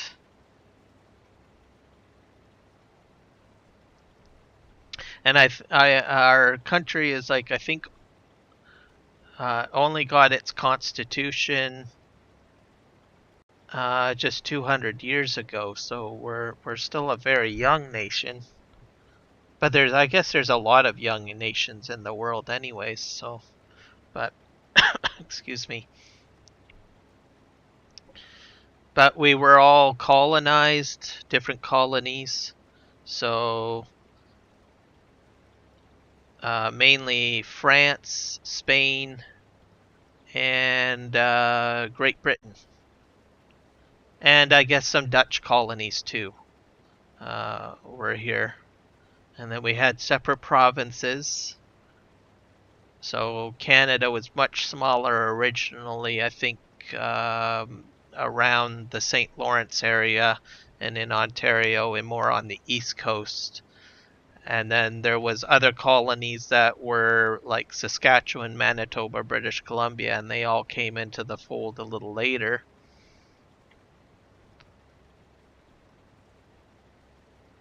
Um, what else was I going to say? Oh, Alaska. Most people think that Canada owned Alaska, but we never did.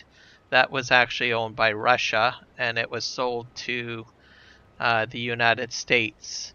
That was sold because the Russian Tsar, I think, needed money.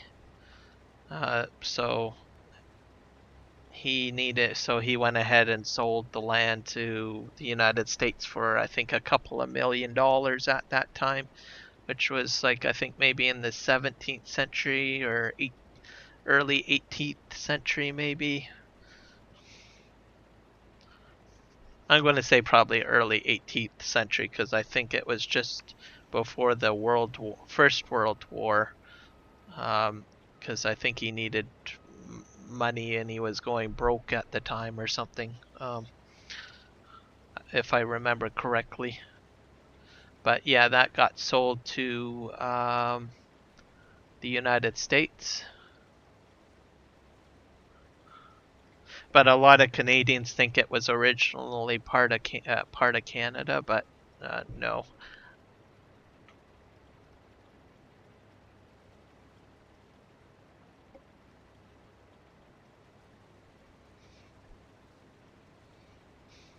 200, wow, 200 years old? Yeah, I could see that. I would believe that they would be quite frail.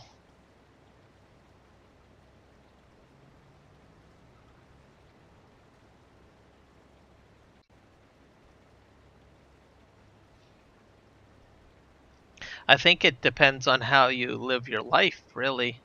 So I can believe it. Uh, there's speculation that there's some, I think they're called yogis or religious yogis in India that live up to in between 100 and 200, and their lifestyle is that they just live a very minimalistic lifestyle.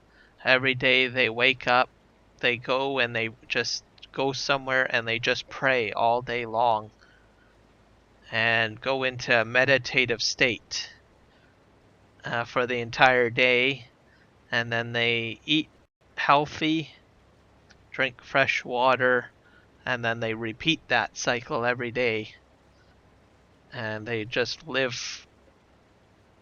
So they're basically kind of almost seems like that they're living their life to extend it further, which is kind of interesting. I saw that in a documentary one time.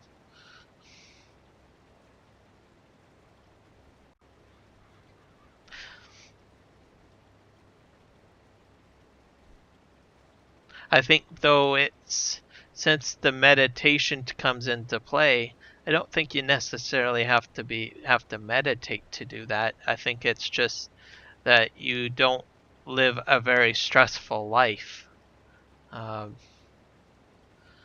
And you could probably live a lot longer is what I think causes it. Because if you stress out an animal, right, like a cow or a fish, actually I'll use fish as an example. You stress because they're the most common animal to get stressed out. If they get stressed out, they just die, right? So I imagine if the human body gets stressed out, maybe it limits our lifespan, perhaps.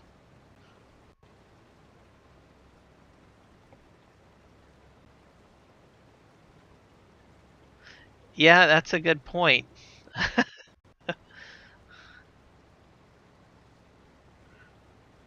The documentary didn't really ask that question to the individual that was meditating.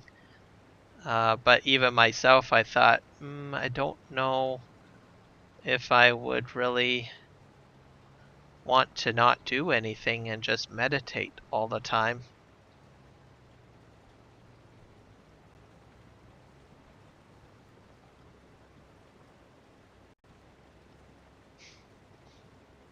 I think there's a time and place for meditation, or just sitting back, relaxing a little bit,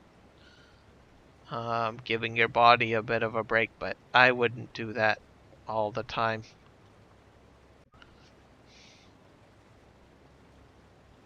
Rather live life and do things, experience things.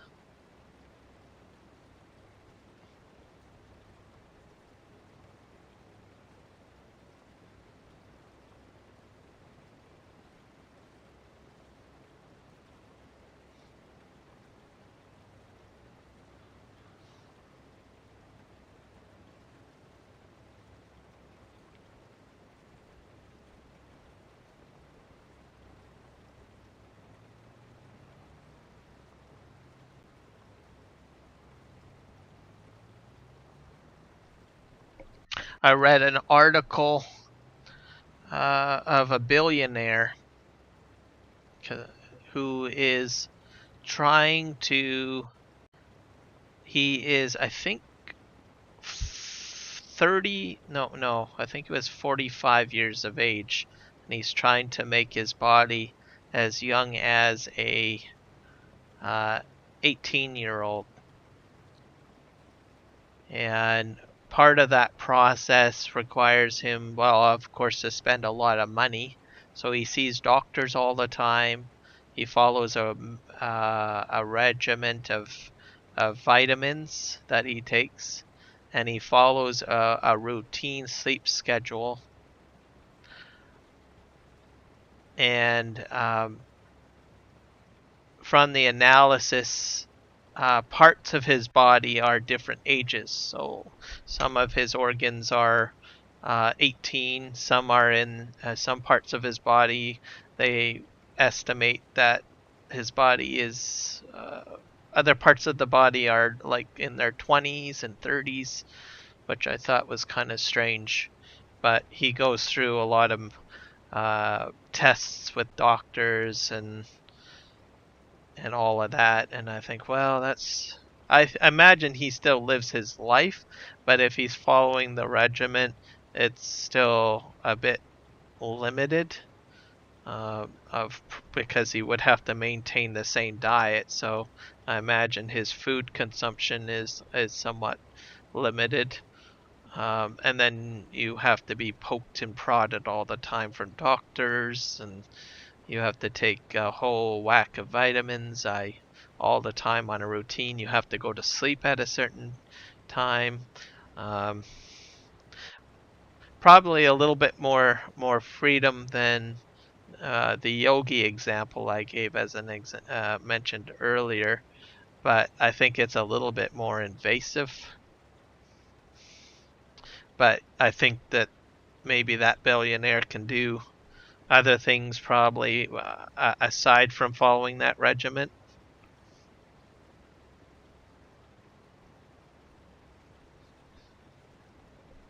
And at the same time, there's a cost to it because I think he was spending around, I think around 10 million annually for the whole process.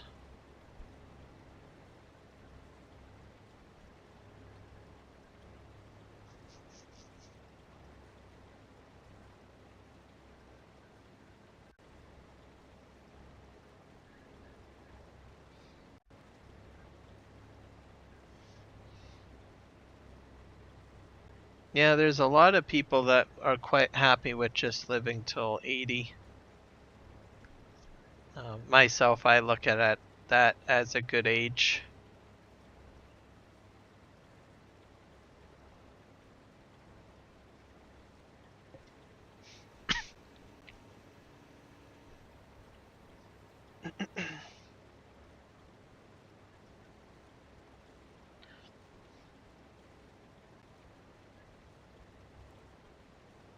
And I don't think I would want to live just to be in a bed all the time, though. I don't think I would want that. Unless there was some hope that I could get out of the bed at some point. um,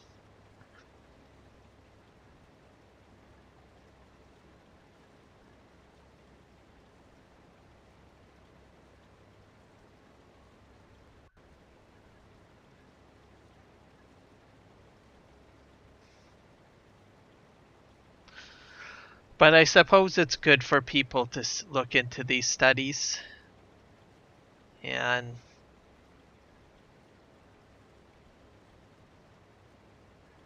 see to better understand what causes people to age and what have you.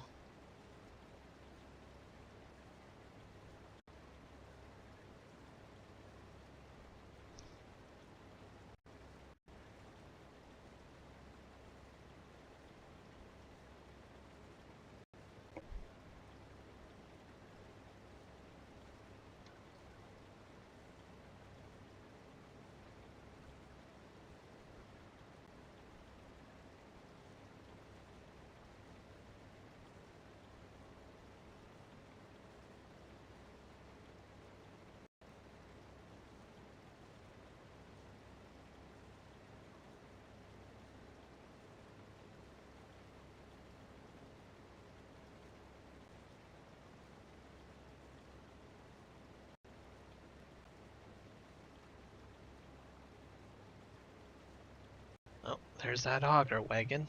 I'm gonna go ahead and unload there. Let's see.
I love all those orange colors.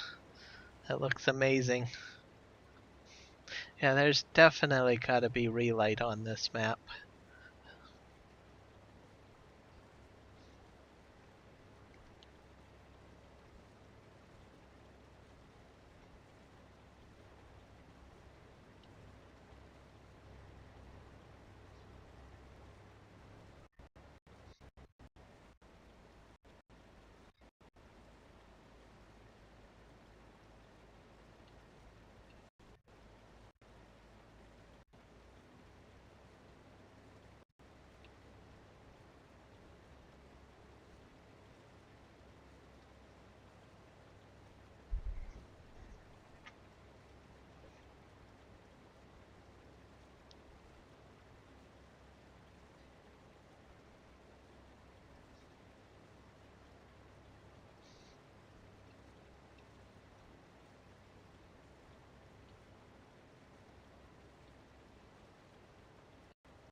Let's see how much of the field we got done here.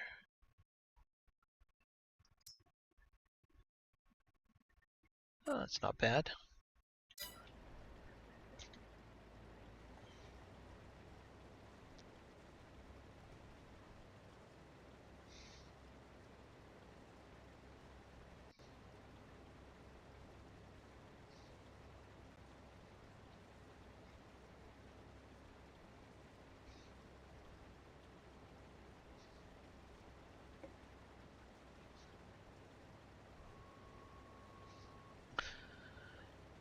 Oh, thank you. Yeah, I was going to mention that. I kept on forgetting. Thank you, sir.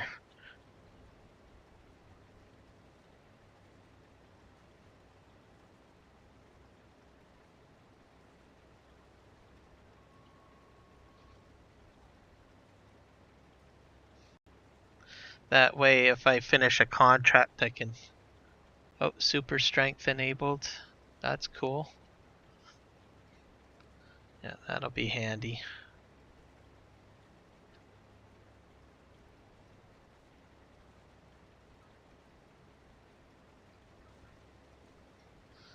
I always seem to get something hung up on something.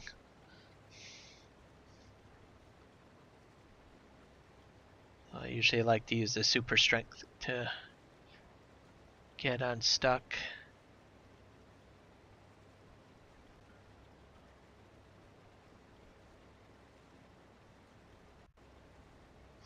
And then if I finish a contract, or then I can start a contract with the manager role, so that helps.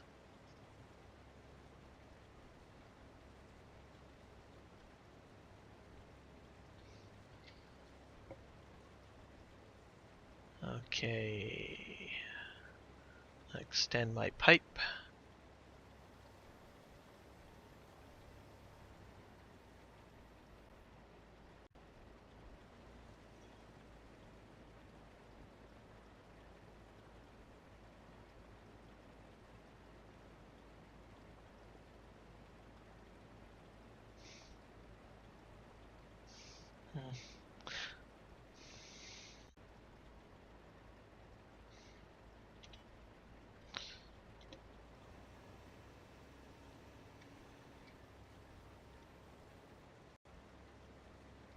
But I'll probably do, once it gets completely dark, I'll probably see if we can find a sleep trigger to make it morning. We still have some nice orange here still, but once that goes away, probably will track down a sleep trigger. And then we can see the morning sunrise.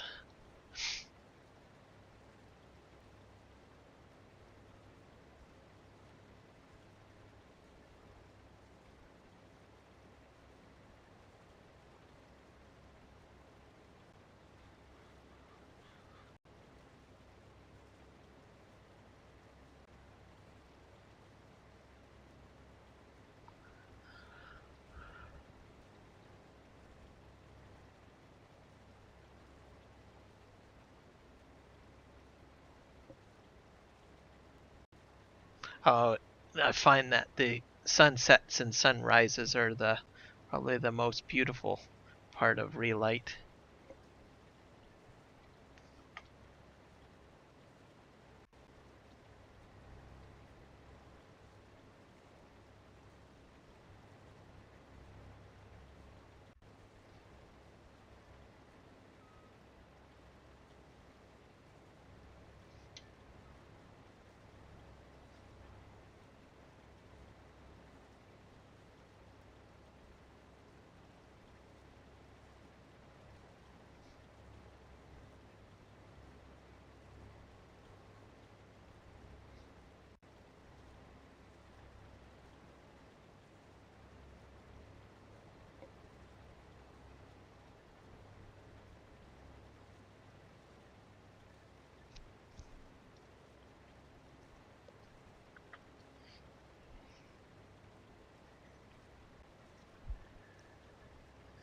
Hello, old cranky. Welcome.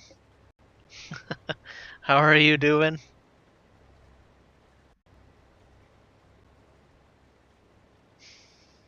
We're on the oak map for the multiplayer session. We're doing some beet harvesting here.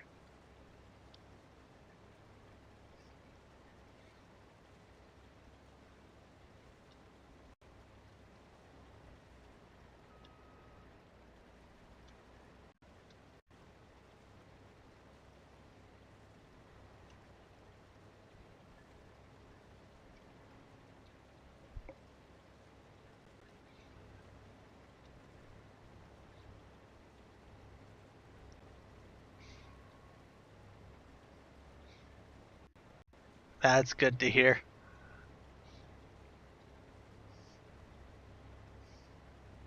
We had quite a few conversations about Canada and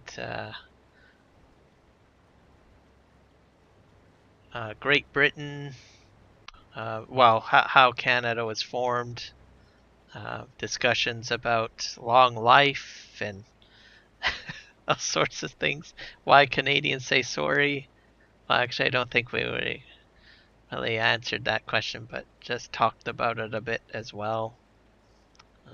All sorts of fun topics.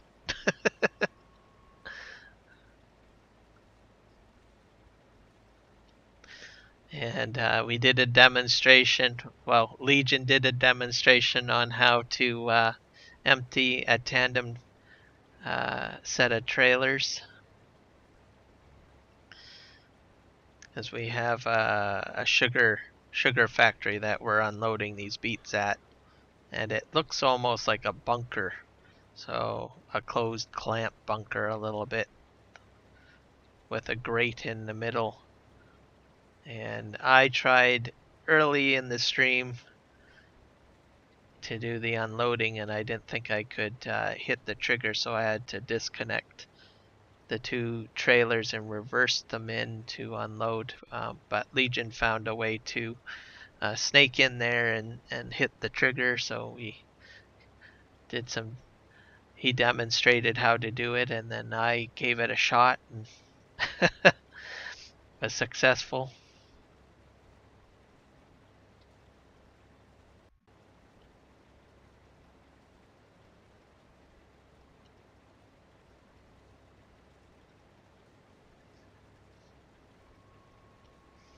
Now we're just enjoying the beautiful orange relight.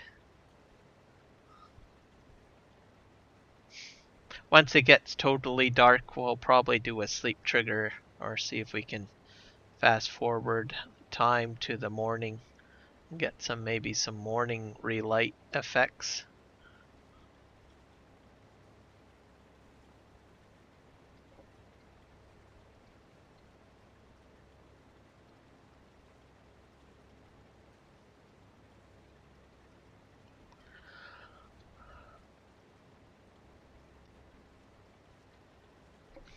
Next week, I think I'll be on the Western Australia map for the multiplayer stream. Do a bit of work over there.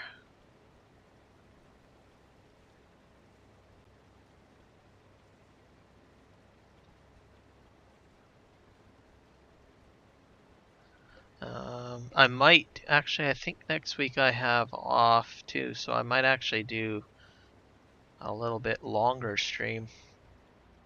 I'm not sure what I'm going to do.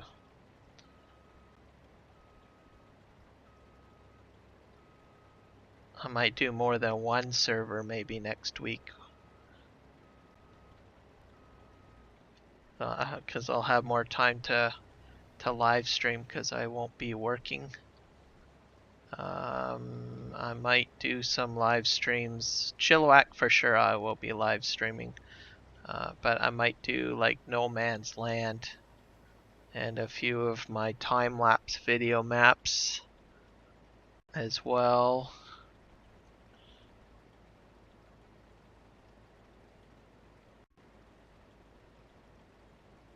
But Sunday and Monday will be, well, North American time, I mean.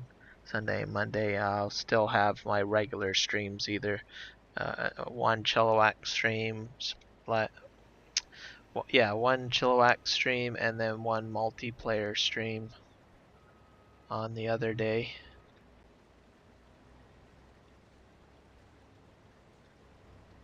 Oh, it needs to be filled up. Okay, sounds good, Legion. We don't want equipment running out of gas here.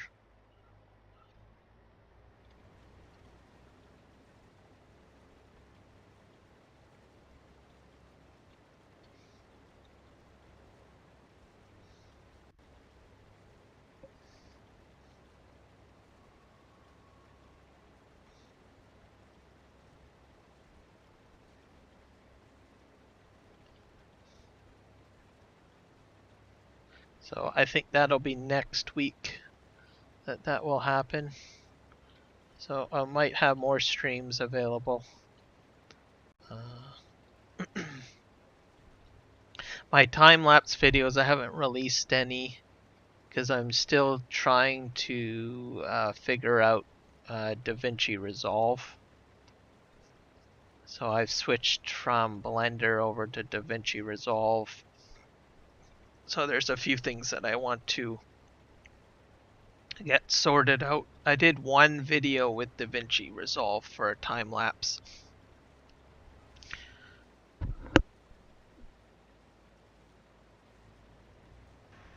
But there's a few extra things I want to get set up on that and try, so I'm slowly learning that. It will be promising to use that as opposed to Blender. I can still do Blender videos, but there's a few things that I want to figure out and learn on DaVinci Resolve. Then I'll get into the swing of it.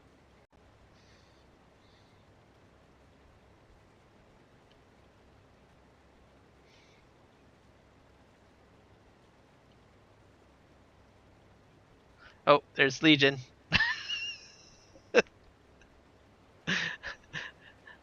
Doing the sprint around the field.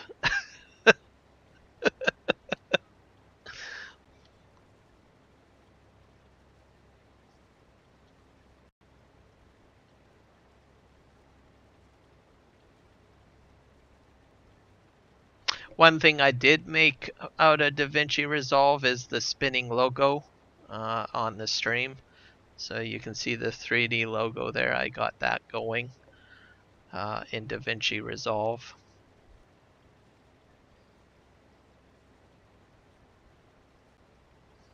It's a nodal based application, so what that means is the different aspects of it is built in kind of a flowchart fashion, which is kind of different than what I'm used to. But it seems easier. And I think what's really complicated about it is there's just so many effects that you can. Oh, I think you're full, are you? I think you are. Yep.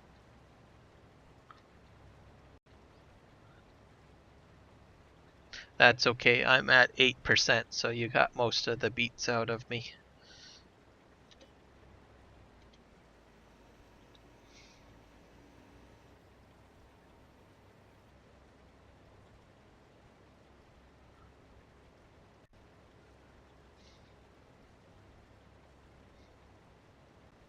But it's interesting. You can make some very interesting effects for videos in that application. So I kind of want to also build an intro video for some of my time-lapse videos, which I've never had one. I just usually most of my time-lapse videos just jump right into the work, and there's usually a snapshot of a task list in the video, and then it just gets into uh,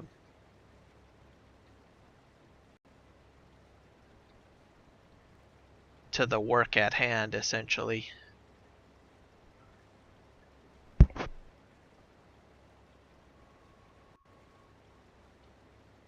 Not that you have to put a lot into time-lapse videos, really, but I'd like to put a little bit of extra flavors or other features into it. I want to add a like and subscribe kind of miniature video or effect that shows up in the video too. I'd like to try to figure out if I can build a credit system, like at the end of the video, that would kind of list like my subscribers, or even list the moderators to thank them at the end of the video too. I want to try to figure out how to do that, because I think that's kind of neat.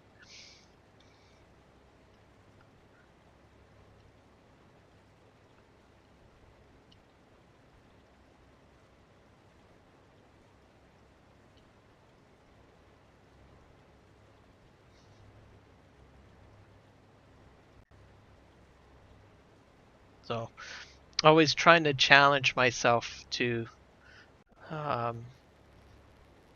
I don't know, make things bigger and better, I guess. And learn at the same time and say, oh well, that looks cool, I can do that, or how did they do that, right? um, and it just keeps my interest, I guess, and challenges myself to do bigger and better things. um, I suppose I could just make a brief template and just do the same stuff over and over again. But I like to try to challenge myself, or look at a style and see, well, can I incorporate some of that, or add that kind of flavor to my videos.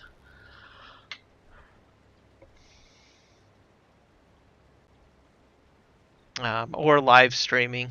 Like when I first started the channel, I never really thought I would get into doing any live stream stuff, because I was like, well, what am I going to talk about, or what am I going to do, um, or would I feel comfortable talking during a live stream, or anything like that. Um, I think it helps too to have people engaged with you in the chat too. Um, Moderators as well, like having Legion in here and Mark Thor helps quite a bit too, because I'm not usually a huge talker. It takes me a bit of time to get out of my shell and actually want to, talk about things, or talk about myself for that matter, like I'm doing right now. um, but having the Legion and Fuchs24 in there, Mark Thor, just talking in the chat, and I think helps me come out a little bit out of my shell, or feel comfortable discussing certain things and stuff like that. Um,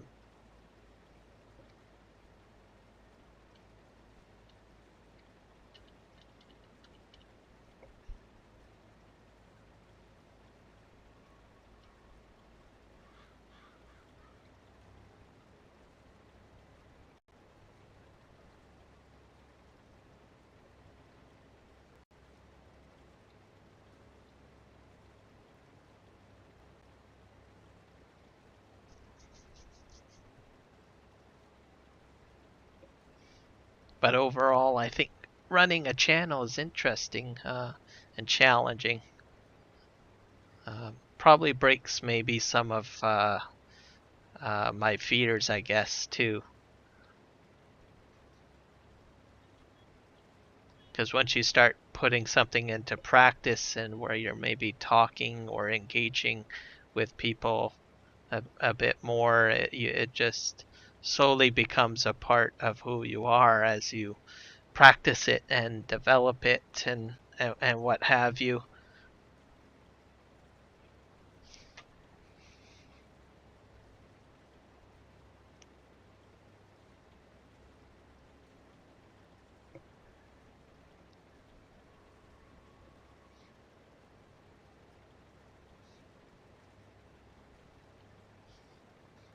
And it feels pretty safe, I think, in the Farm Sim community too, which I feel more comfortable, uh,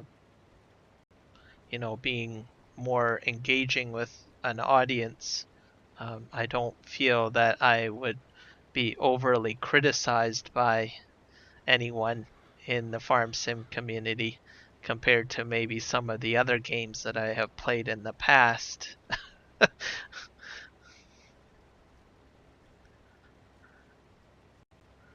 I think we have a good community in the Farm Sim community.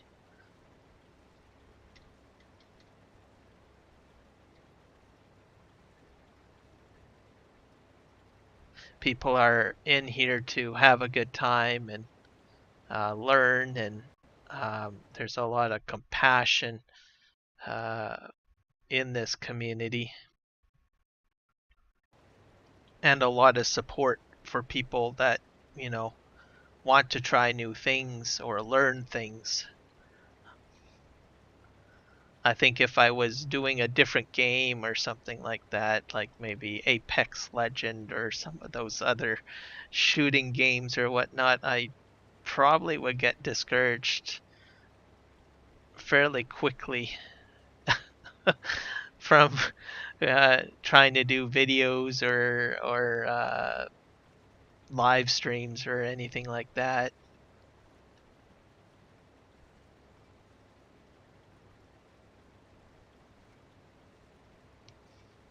But in here, it's chill, more laid back, fun.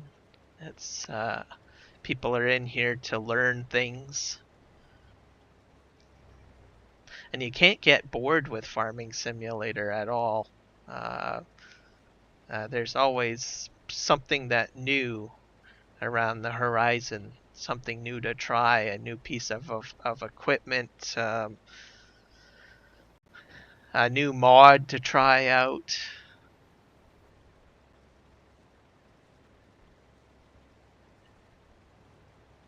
um, a new way to farm, uh, uh, different ways not to farm, I guess.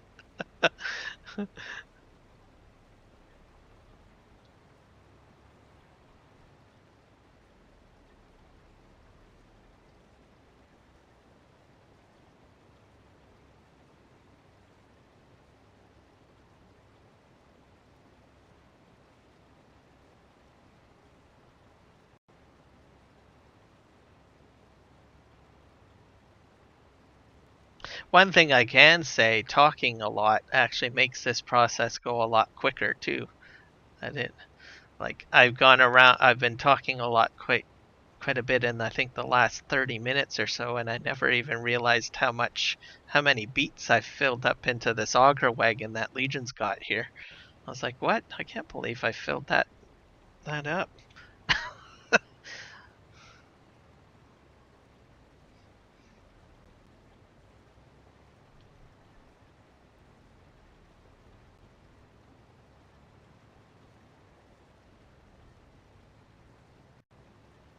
All right, I'm gonna pipe in Legion, and you can take off there. There you go. That's probably more than enough to fill a trailer. I imagine that you got in there.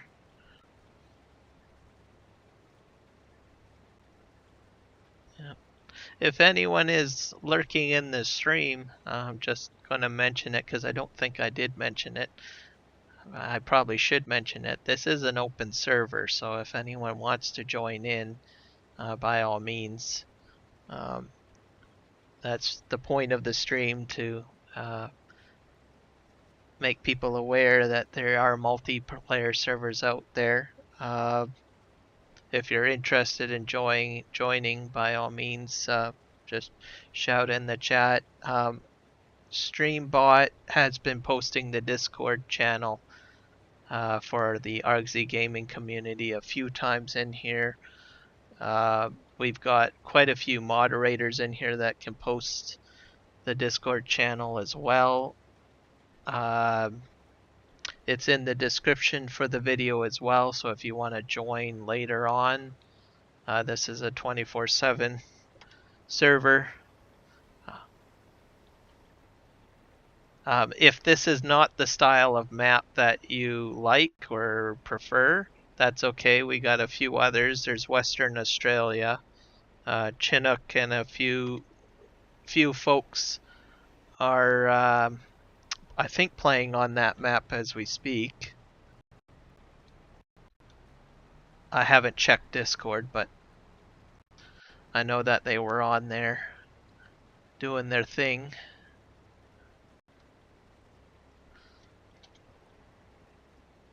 What else? We've got Silver Run, I think, still up, which is the Platinum DLC content. The roller coaster is finished, and we've got a lot of stuff unlocked. There's FDR logging equipment on there, so if you have Thrustmaster joysticks, you can program that in.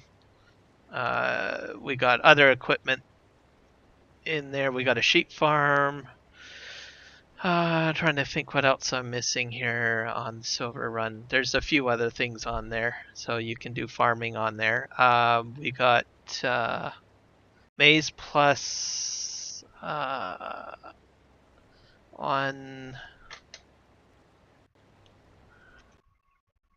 Let me check to see the name of that other server. I was on it last week. Ebony Island, I think. Did a live stream on it last week. That's got Maize Plus. I'll bring up Discord. I'm pretty sure I said it right. Ebony Island. Yeah, Ebony Island. I had a hoot last week on there. Very similar to, I guess, to this map a bit. Kind of has a bit of a UK feel to it. It has a nice setup with, let me think here, a BGA right on the farm.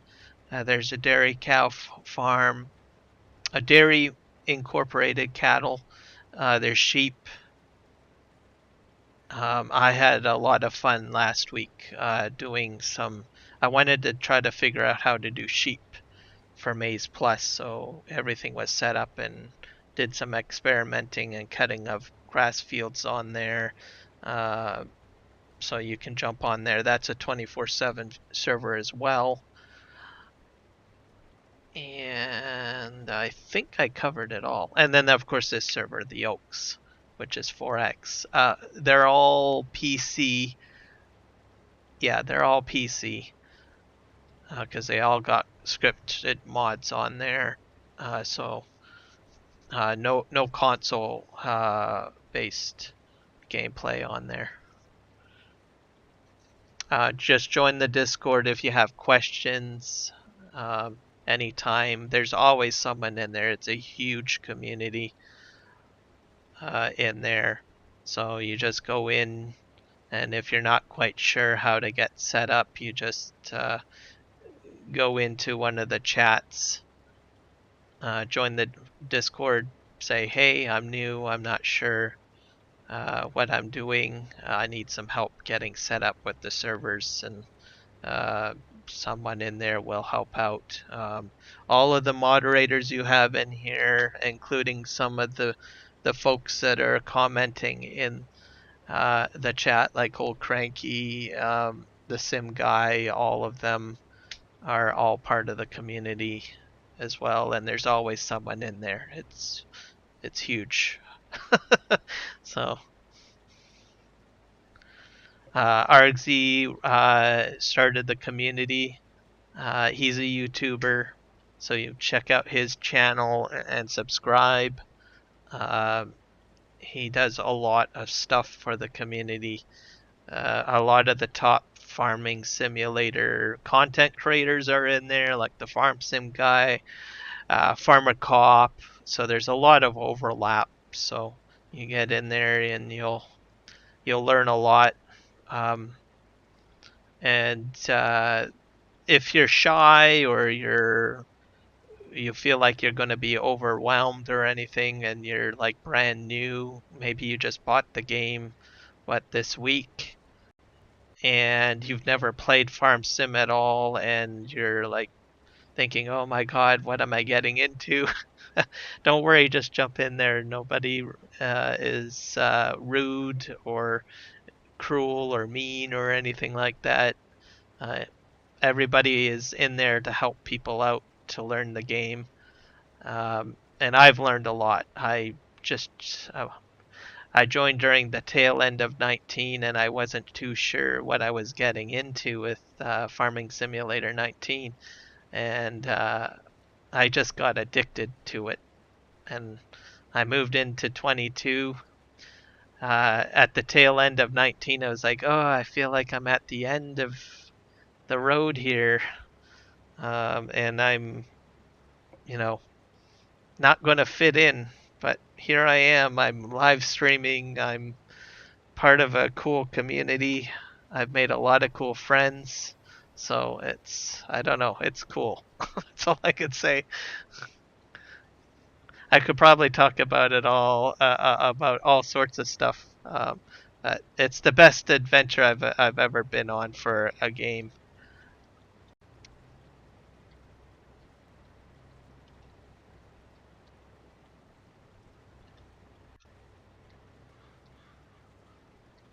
I think what's really cool as well is that I never thought that I would be, you know, gaming with someone from Ireland or the UK or Australia or New Zealand or uh,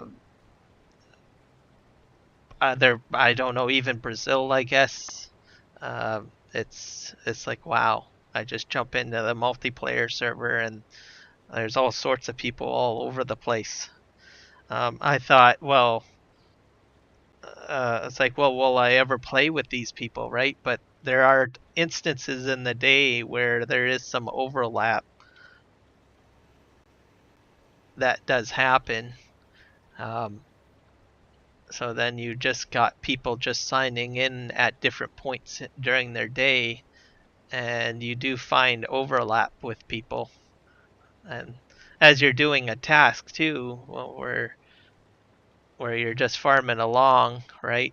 Running like maybe a beet harvester, like what I'm doing, and time flies by without realizing it, and then next you know it, you've got someone coming in onto the server that's from New Zealand uh, or even the UK or who knows, or your own time zone for that matter. I think we had some people on at some point that were from South Africa or parts of Africa. Um, yeah. Oh, no worries, Legion.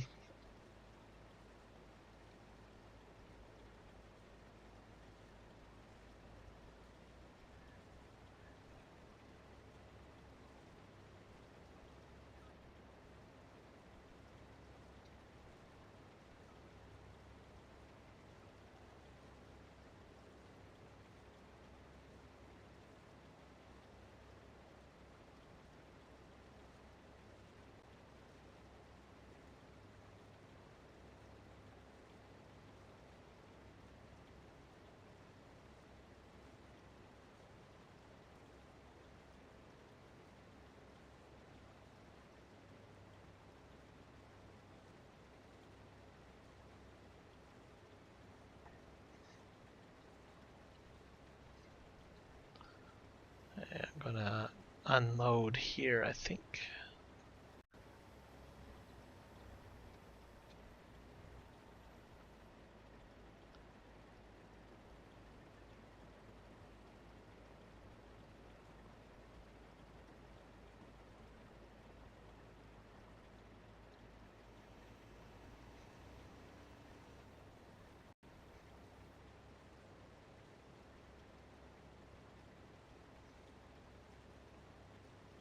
And I think we got all sorts of people of different ages that play too, I guess, on the servers.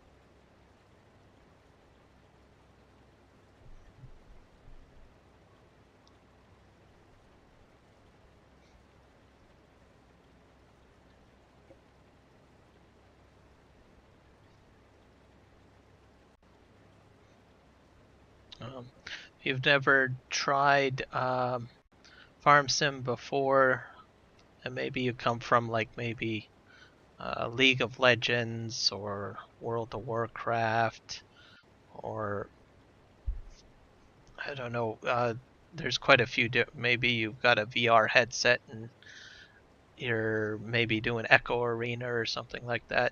There are some esports for Farm Sim as well. Like there's a new one that started, the Logging League. I've got links, I think, in my description, or even I think Streambot here has posted a few posts on it. So you can check that out.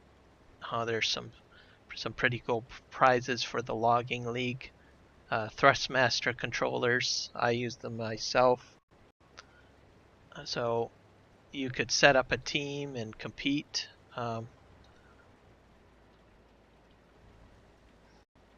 If you join the, I think I've got, let me check my description too on this here. I don't know if I put a lot of the Logging League information into my description or not. But if you just go, I know I got Argsy's community Discord in there. If you join in there, you can easily jump into the Logging League Discord as well. Because Argsy Gaming and the Farm Sim guy have set that up. So you just jump in there and say, hey, I want to know more about the Logging League. And then you can join the Discord channel that way. No, I don't think I put it in here in my description. But either way, you just join one of the main Discord channel, and you'll get connected quite easily to that.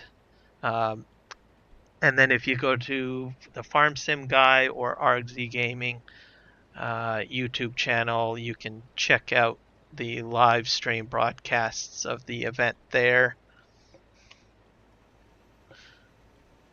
The community, I think his position is community coordinator for Giants. I think some of it has been posted there as well with Kermit.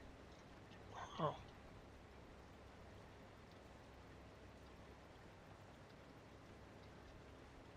So it's fun to watch and see people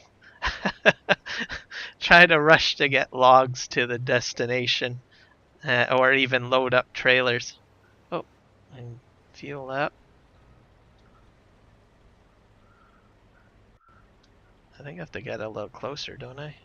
Yeah, there we go. Alright, I'm topped up, sir. Thank you. Alright.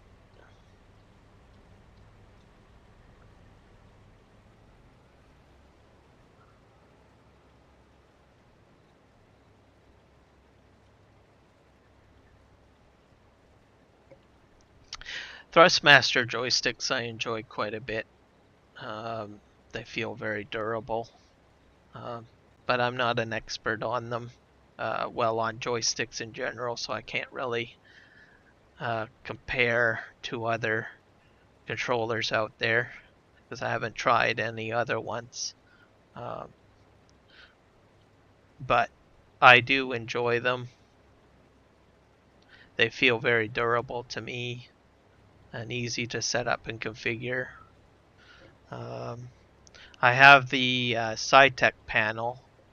I haven't used that much. That's with Logitech now, because I was in the middle of kind of rearranging my desk to add a lot of the interactive sim equipment to utilize. I probably will be using the SciTech panel more for like No Man's Land, because I do have a front end loader on that map. I also have Logitech steering column with pedals as well.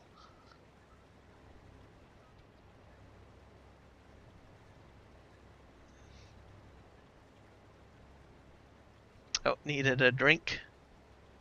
Gotcha.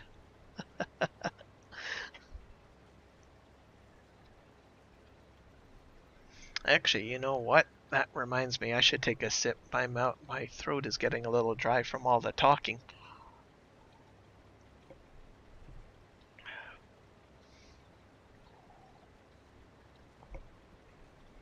There's no Pepsi today. I am doing tea. The tea is cold, but that's okay. I don't mind having cold tea.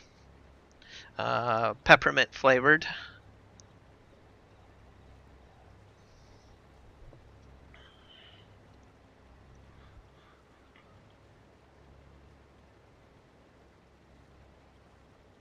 Usually like to drink peppermint during the winter time. I find that it's better for the immune system. Usually drink more green teas. Once I get into spring, I'll usually switch to something like an Earl Grey or Orange Pekoe.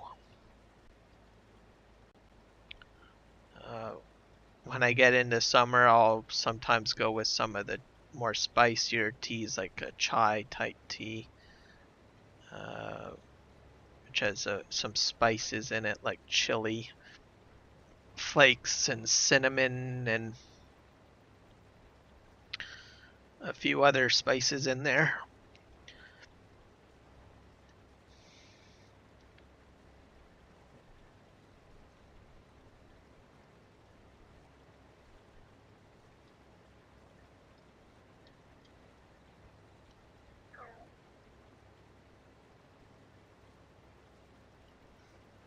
I have some tea bags. What else do I have? I've also got some durian coffee mix as well. I wouldn't recommend people to just try durian. It's a very stinky fruit, so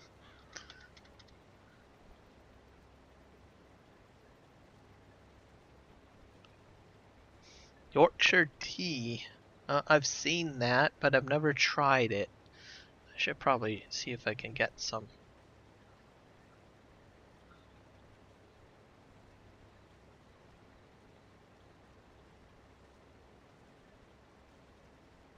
I should get a package of some of the some teas that come from the UK.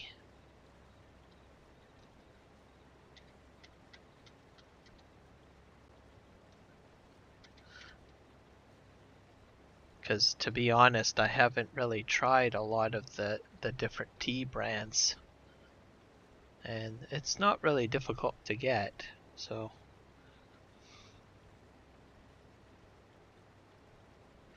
but I do like Earl Grey. I'll have we have Starbucks, and sometimes I'll get a London Fog. That's very sweet, but tastes pretty good. Sometimes I'll have a lavender Earl Grey, so they put lavender into it with the standard Earl Grey mix. Yorkshire tea is the best, huh?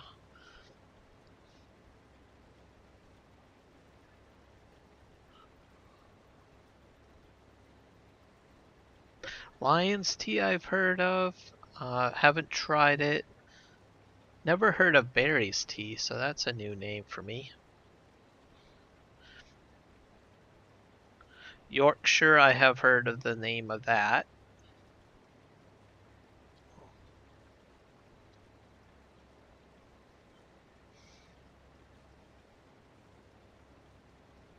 I'll have to expand my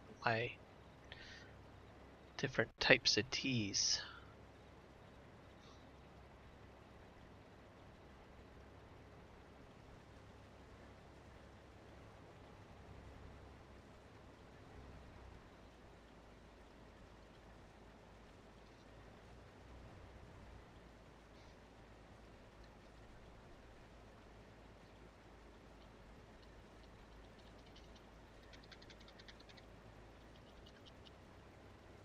Sometimes I just get some tea and then I just keep on getting the same type, but I think with tea there's just so many flavors out there or different names and stuff. It's probably a good idea to try to expand out, try different things.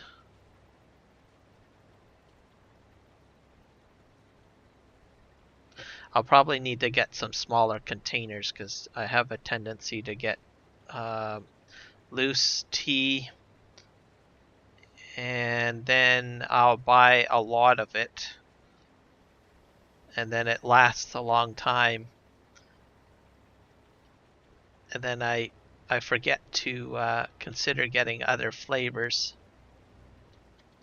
So I might try to get smaller amounts. And I don't go through loose tea very much. I used to get tea bags, but I don't find it's all ground up. So then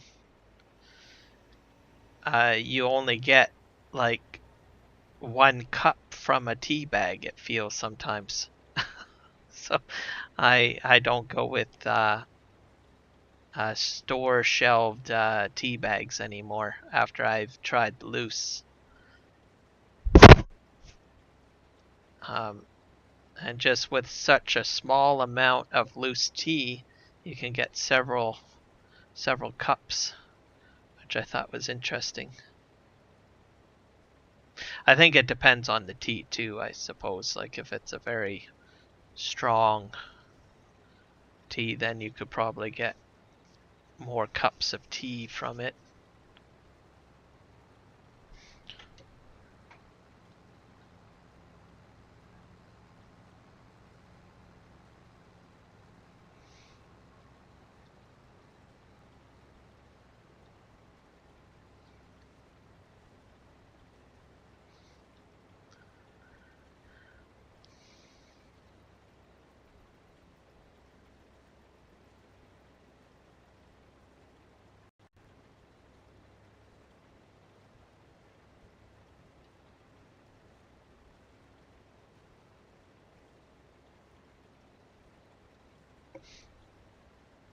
Oh, usually once a year I'll go to my local tea shop and I'll buy a few different flavors.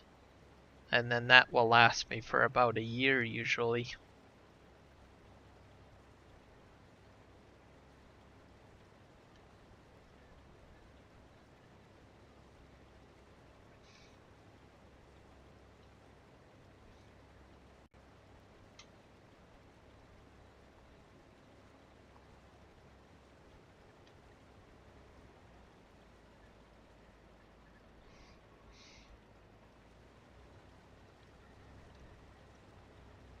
Yep, I can agree with you on that one.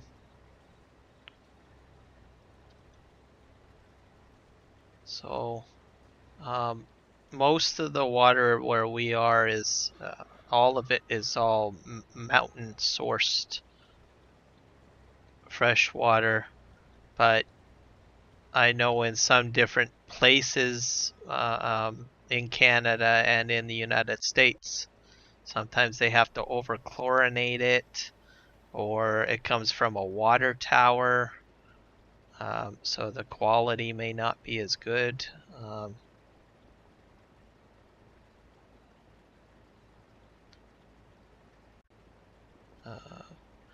I think two different areas. I think in Canada, for the most part, we're all right for fresh water.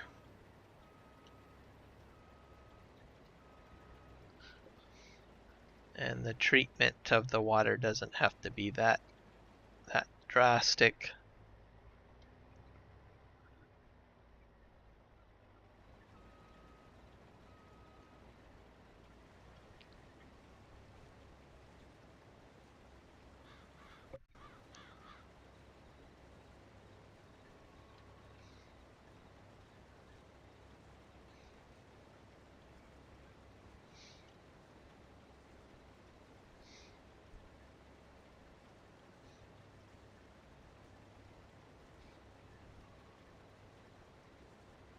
Some fruit teas I don't mind. I think um, like a strawberry or a blueberry is fine. Uh, I have tried some fruit teas that I didn't like the tropical fruits like pineapple and stuff like that, and I don't. I still have a batch of that sitting there that I've had for quite some time, which I probably should throw out, which I don't really like, but every once in a while I'll steep a little bit of it. So I'm slowly working through that batch, but it was just not awful. I don't like pineapple and those kind of fruits in the tea. Maybe if it's a cold tea, maybe, but I don't know. Um,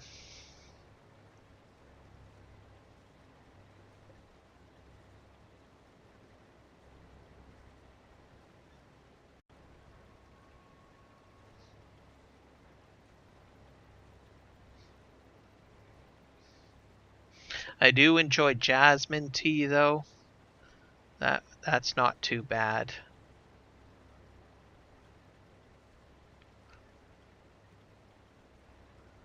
But that's a sweet tea too. Very sweet tea.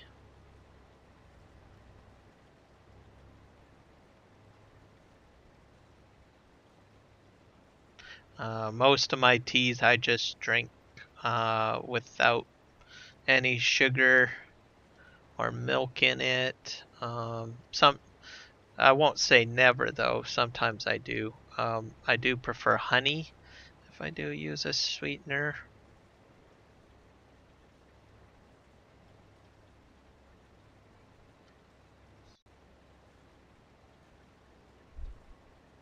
But most of the time I just drink my teas just straight as is with nothing in it.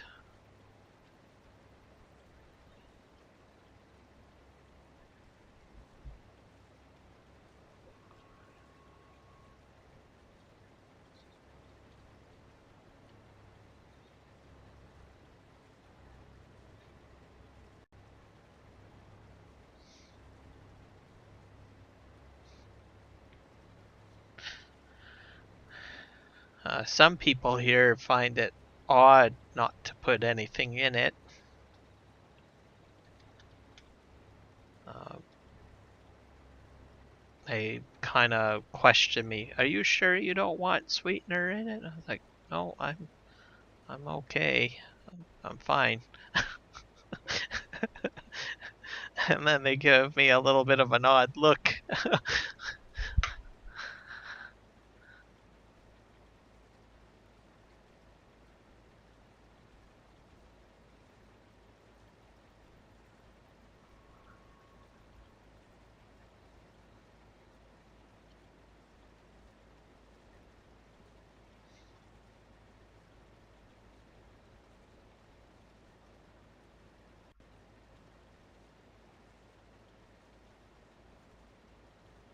I've done maple syrup in tea.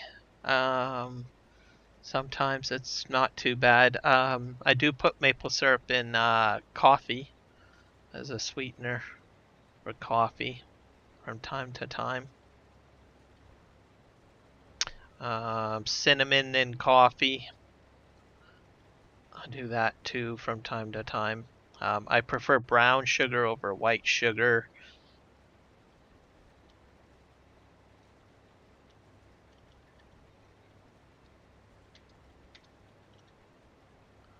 And I don't touch any of the stevia stuff or those artificial flavoring kind of sweeteners. I don't really touch those too much.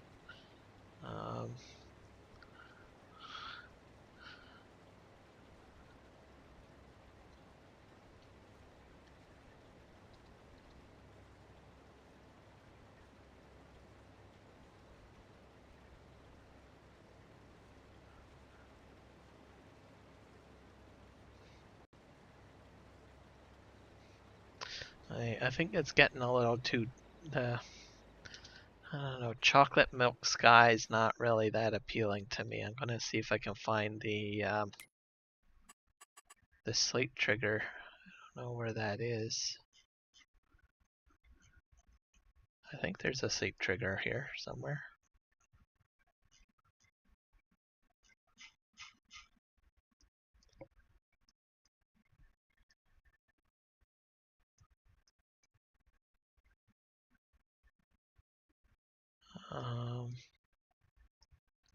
I don't know. Legion, do you know where the sleep trigger is by chance? If there is one? I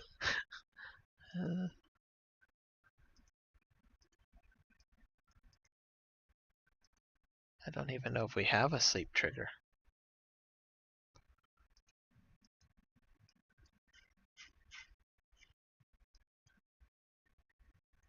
Oh wait, I think I found it. The British farmhouse. That's gotta be it.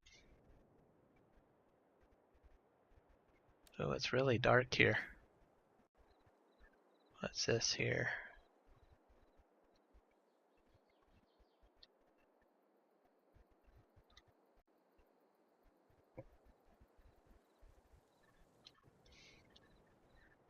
Oh, maybe we have to own this first? I don't know if we own it.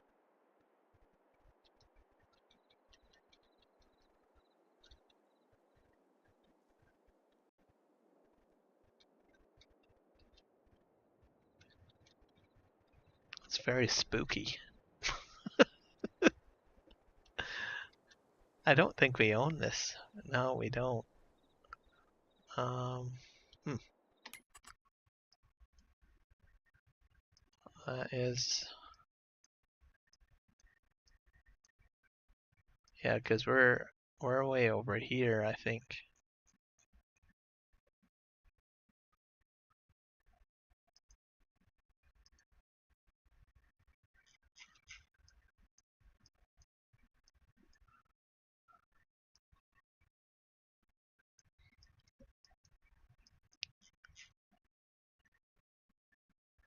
We do have 2 farms, so maybe that property's owned by the other farm?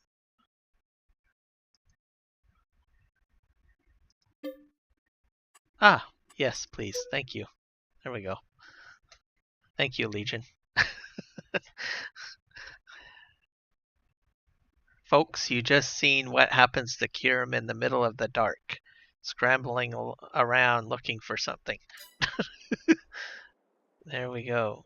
That's better. So it's going to slowly creep into... Ooh, we got snow. That's pretty cool. There we go. Some frost. As we're in the December. Alright. Perfect. Thank you, sir.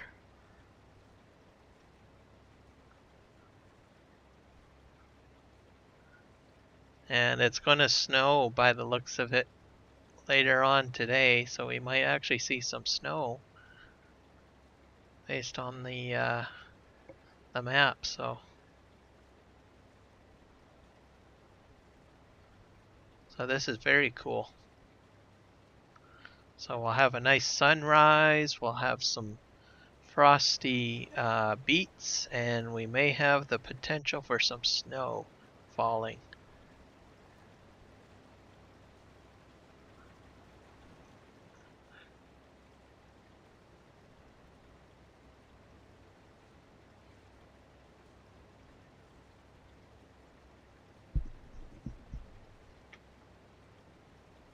Yep, I don't even think any of my live streams. Oh, yep, frost. Legion said frost. Yep, I don't think I've had any frost or snow in any of my live streams. Maybe one on the Chilliwack map, I think.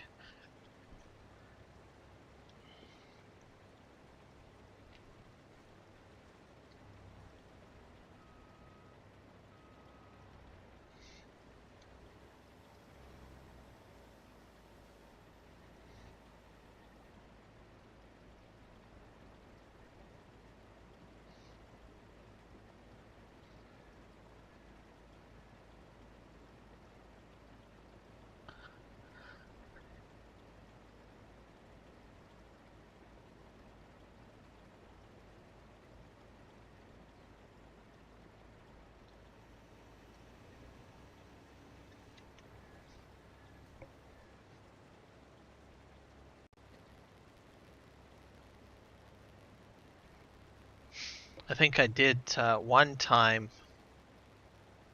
I think I tried plowing on Elm Creek when it had snowed. That was interesting. I ended up having my tractor like sliding and drifting everywhere. That was when the game had first released, so it was pretty interesting. It was a bit of a mess.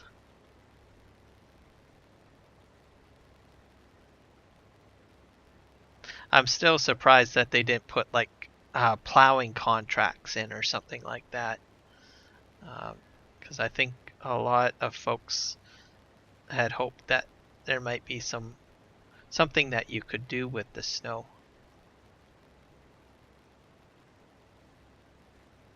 All right, old cranky, thanks for stopping by, and I hope you have a good evening or day.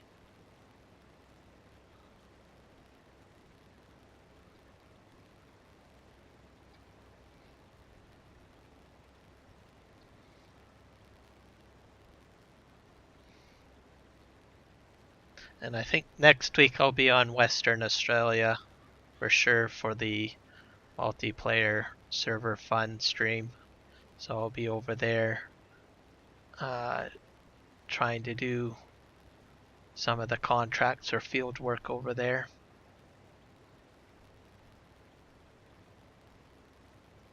And there'll be some extra other streams too, I think, next week because I'll have time off.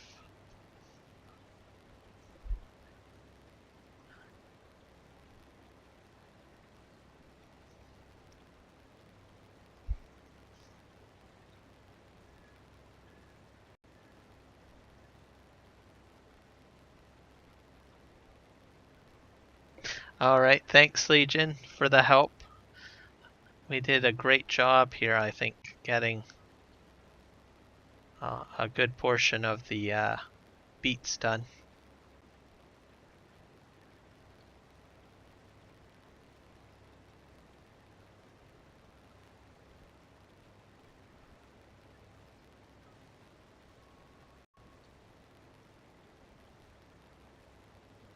Oh, there goes Legion.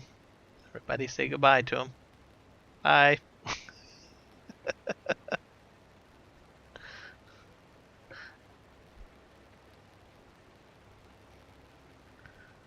It's running behind.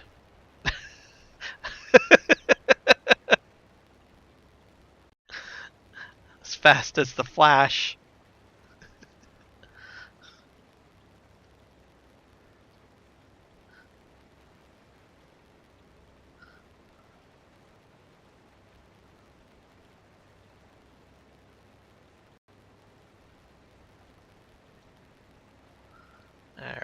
Gonna unload here.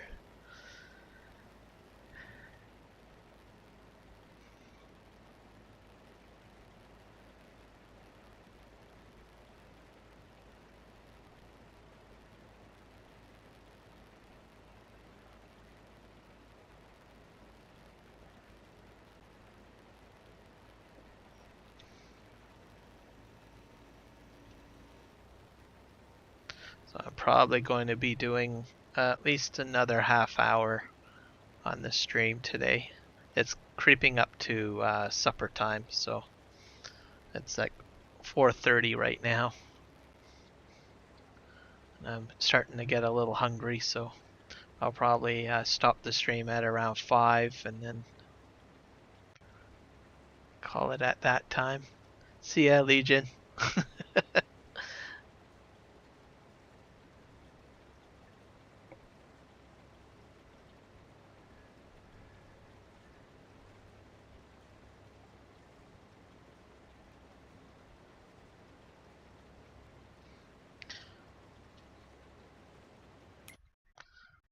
Let's see how far we got with that field. Oh, not bad.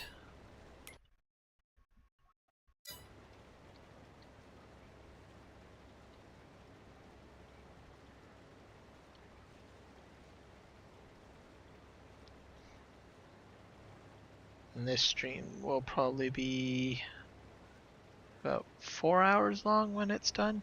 Yeah.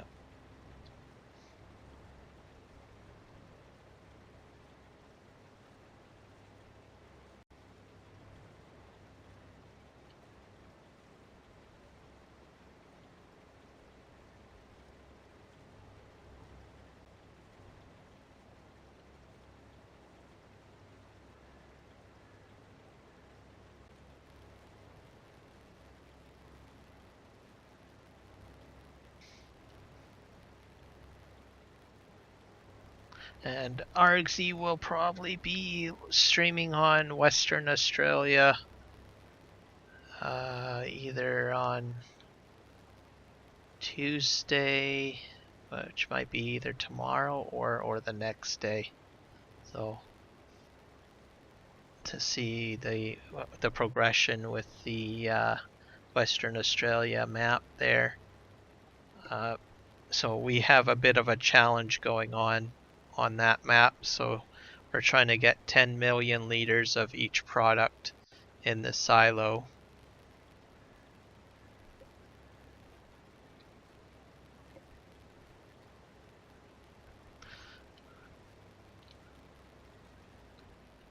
And I think I'm not sure if we hit the cotton.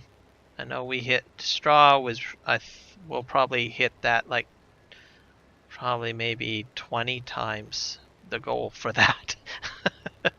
As we try to harvest sorghum, and I think we got the wheat all the way up to 10 million. Well, one of the base crops, I know that for sure. Cotton, we had finished one of the fields. I think we're not quite at 100 for that, or 10 million yet for the bales for that. I think we're going to continue to harvest straw or bale it so we can sell it.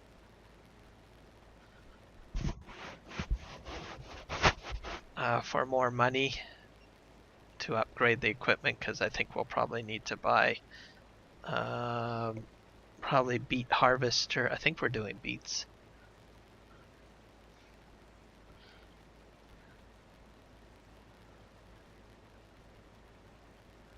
And potatoes, so we probably would need more equipment for that if we're planning on getting 10 million of that.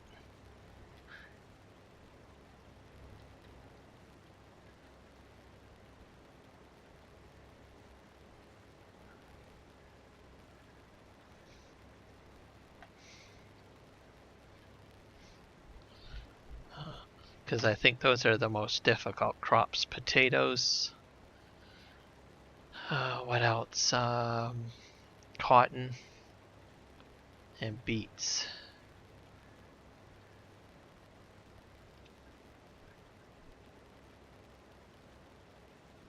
Hopefully they don't decide to do wood chips or oh yeah, there's sugar cane too. Didn't even think of that. Oh my god. Oh my. I don't even know if we're doing sugar cane.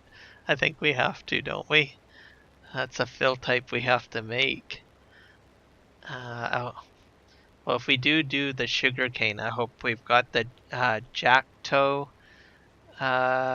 Brazilian harvesters in there. Unless we're going to do something kind of crazy, like a really modded out harvester. I don't know. We'll have to see. I think we're not really doing anything too crazy for mods. We had intended to do auto drive and course play, but we've gotten things didn't quite work out or initially in the beginning, so we just decided to just do it with the crew and not do course play and auto drive. But man, I don't know if we have to do sugarcane. That'll be interesting. Hey, Gaming Joy, welcome to the channel. I'll have to talk to Chinook about that, see if we are doing sugarcane. Mind you, I think sugarcane has a high yield on it, right? So maybe it won't take very long to get to 10 mil, but it will be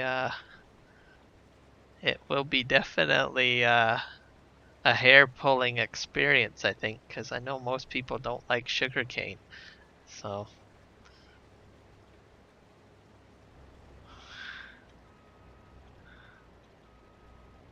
there we go, back up. Expand that. You want to join? Well, you're more than welcome to join in. Yep, this is multiplayer. So if you click on the Discord there from Stream Elements, that just came right after your first initial post, Jansen. That'll get you set up with the multiplayer. We have a lot of different servers that you can choose from. So just jump into the Discord there. This map that I'm on right now is the Oaks, but we've got other servers too, like Western Australia. I think we've got a crew in the Western Australia map as well. What else do we got? We got Silver Run, Ebony Island. This one stream I'm on right now is the Oaks, so just have to jump in there and then download the mods. It is PC only though, Jensen. Hopefully you're on PC.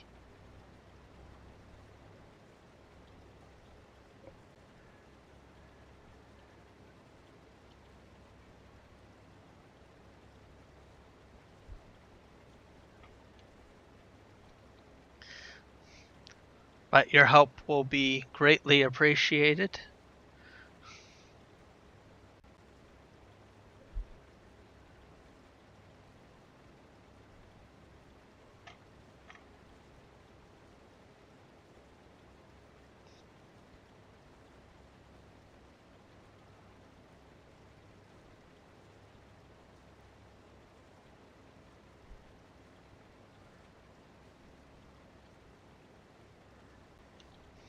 And once you join the server, the Discord server, let me see here. Just go down to the multiplayer subcategory and you'll find all of the channel details or chat information there, and each of the servers are represented there. So there's the Oaks, there's the Ebony Island server, there's the Western Australia server as well. And then you just open them up and look at the pinned comments, and there should be a link on how you can download all of the mods, including the map as well.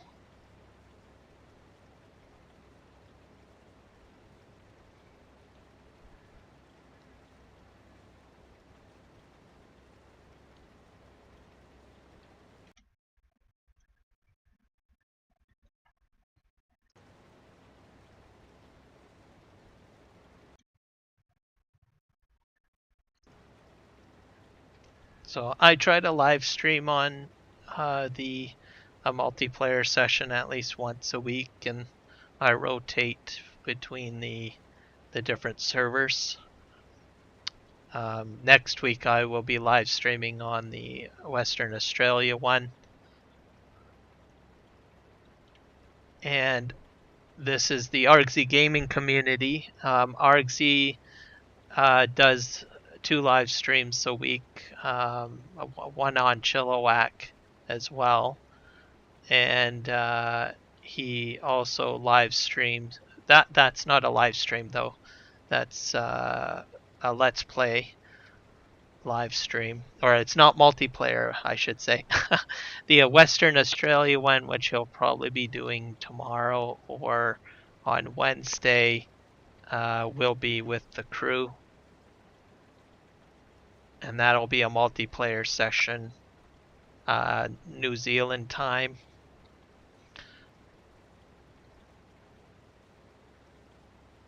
You just have to sub to his channel, and you'll hit the bell icon, and you will get notified when he live streams. He also posts in the Discord as well, so you'll be able to know when he'll be live streaming the multiplayer session for Western Australia.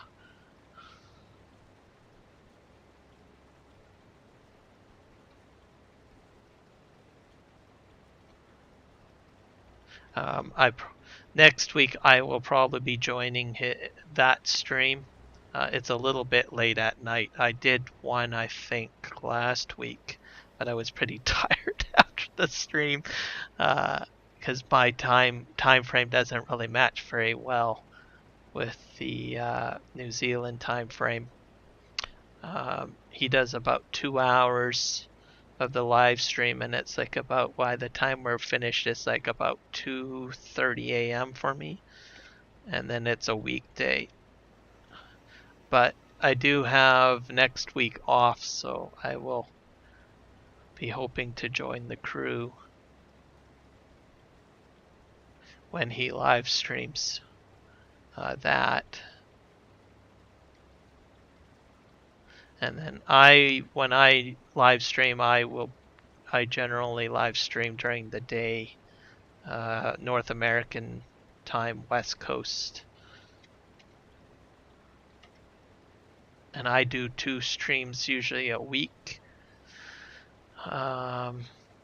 Sunday and Monday, and I do a Let's Play on Chilliwack, and then I try to, like I said, be on a multiplayer server live streaming.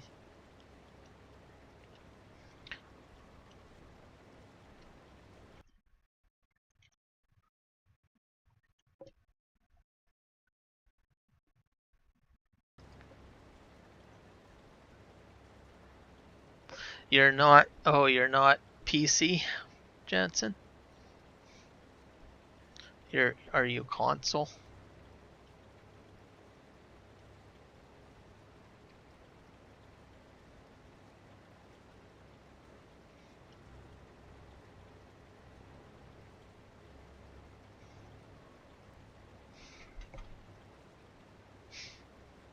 You can still join the community. We sometimes rotate in a cross-play server. We have had a couple of cross-play servers in the past, and that basically allows PC players and console players to play together. So we do from time to time make openings for that.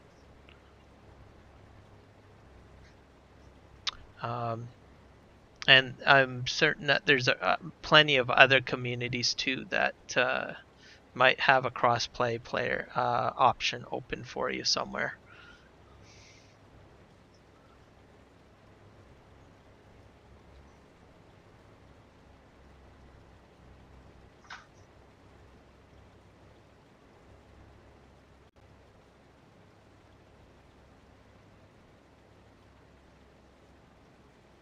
Myself, I'm a PC player.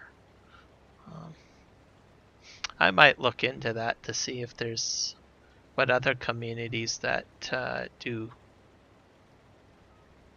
cross-play.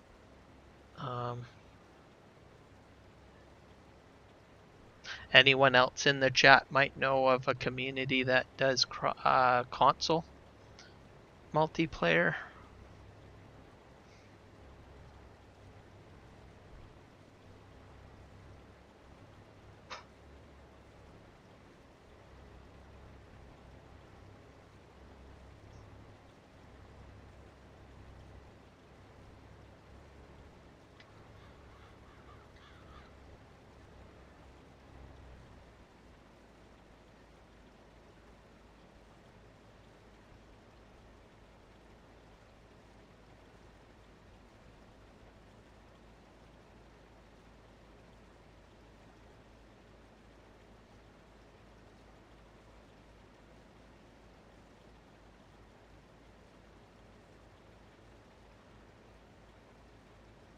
Something's I never really got into handheld or console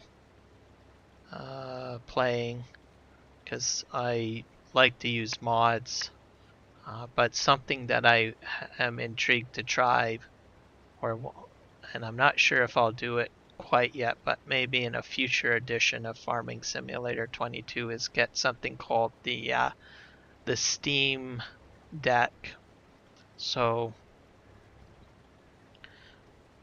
everybody probably might know what Steam is. They're an online store that sells games, including Farming Simulator and other titles. I'm a Steam customer, and that's where I get my game for the PC. But they also sell hardware, and they have something called the Steam Deck.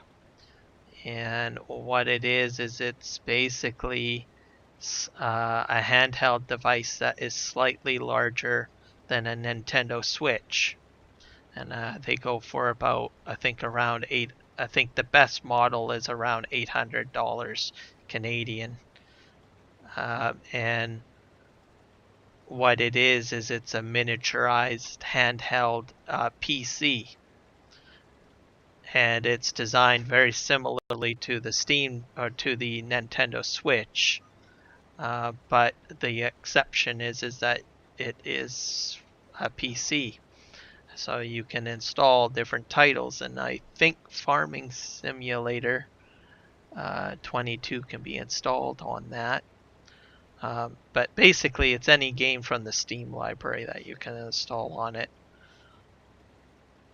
Linus Tech Tips, which is a YouTuber for doing tech and gadgets, had suggested that you could install Windows 11 on it, and you might be able to put other games on there. It has the option to dock, so you could probably connect a keyboard and mouse to it. With the dock features, it has Bluetooth on it. And it kind of caught my eye, but I've been reading some stuff on it where certain games don't quite work as smoothly. So it's their first edition, but when they come out with a second edition, like probably in the next few years or so, maybe I might look at the tech, but I'm kind of intrigued. I think they're on to something. I'm amazed that they can fit a PC into a handheld device that can play some pretty incredible games.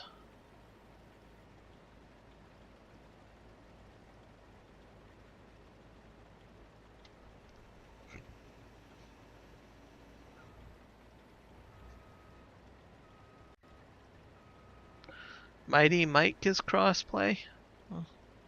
He has a Discord channel, doesn't he? You could probably pop that into the chat. If he does do cross platform, or even his YouTube channel. So that might be an option for you, Jansen. Mighty Mike Farms. Or Mighty Mike, I mean.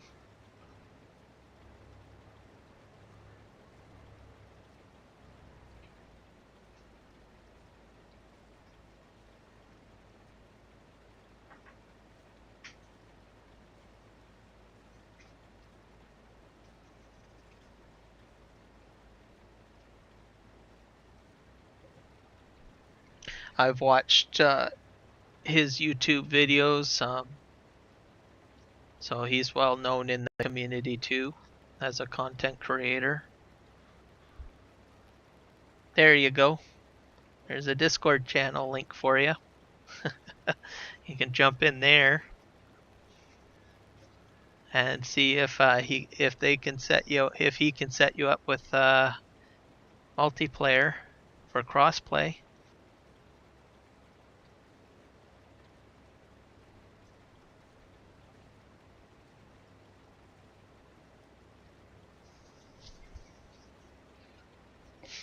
There's his YouTube channel as well. So if you need tutorial videos to watch, you can check out the YouTube channel. He'll do some Let's Plays as well.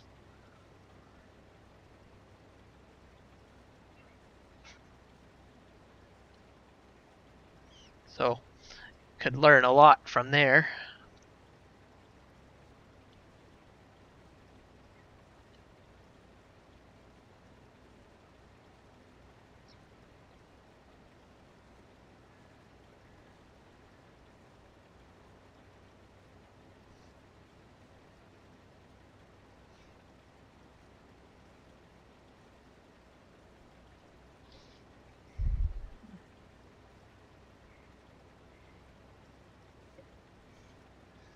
Always wondered if Mr. Sealy P does any multiplayer servers. He is very console oriented too. But I don't know. I know he does a lot of Let's Plays and stuff, and mod reviews. That's what I usually watch of him. But I never really looked at if he actually does any console multiplayer servers.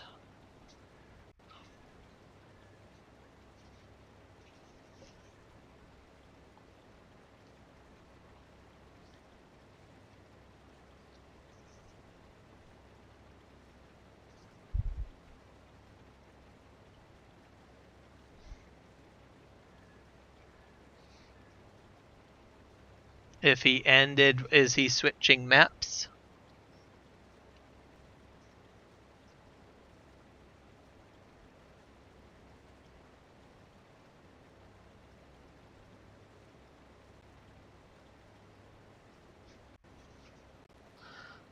That's the best time to get in. If a person switches maps, that's usually the best time to get in, because then you're in right at the beginning of the session. Because then it's beginning, and you don't really have to figure out what the plan is, because usually the plan is to get everything moving, right? When you get into a multiplayer session midway, usually you have to spend a bit of time to figure out, okay, well, what's the objective, what's the plan is, where are we at, and that thing. But since he's ending a series, that might be a good time to get in there.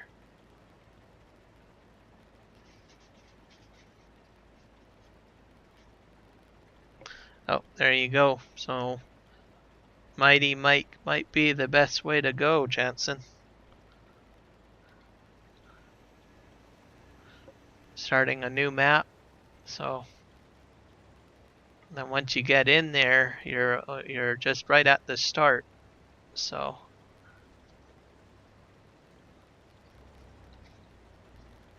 it's like creating a brand new game safe.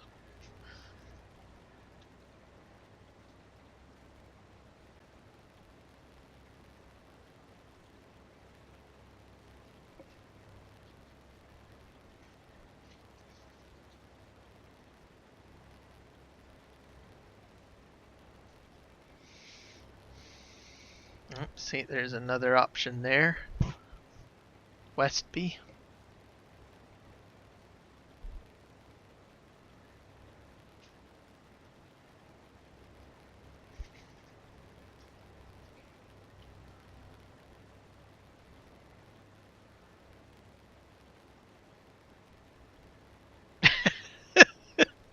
Hey Argsy, welcome aboard. I just saw it just laying out here in the field and thought, oh, what the heck, I'm jumping in.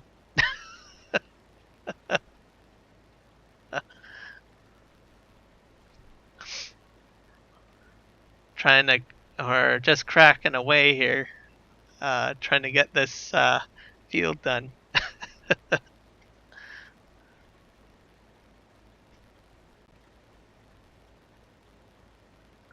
I know, right?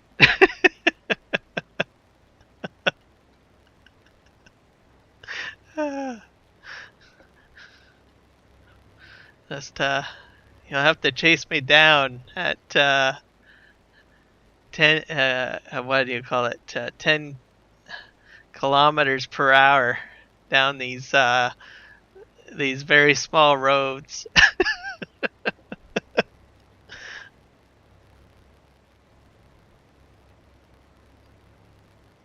I am. Yep. I'm enjoying it a lot. Legion joined me a little bit on the Oak server here, so he helped me out a little bit with the tippers and stuff like that. Let's see. I'll bring up the map to see how much damage we did. So I'm on field 79 there. So slowly bashing it out a little bit. So I think that's about a quarter of the field, I would think. I've been going around in circles. So that's not too bad.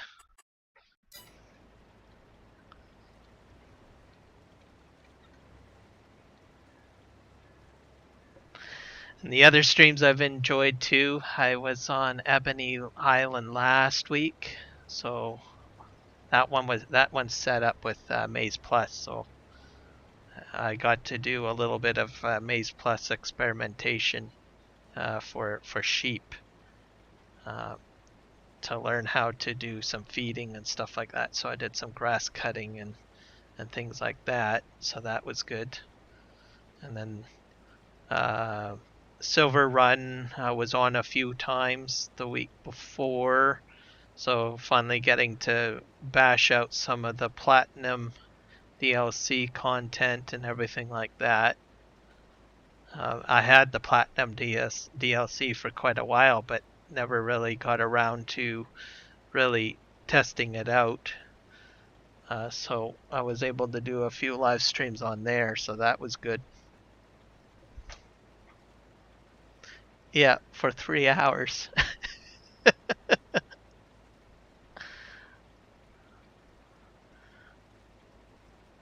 And then next week I'll probably do a live stream on Western Australia.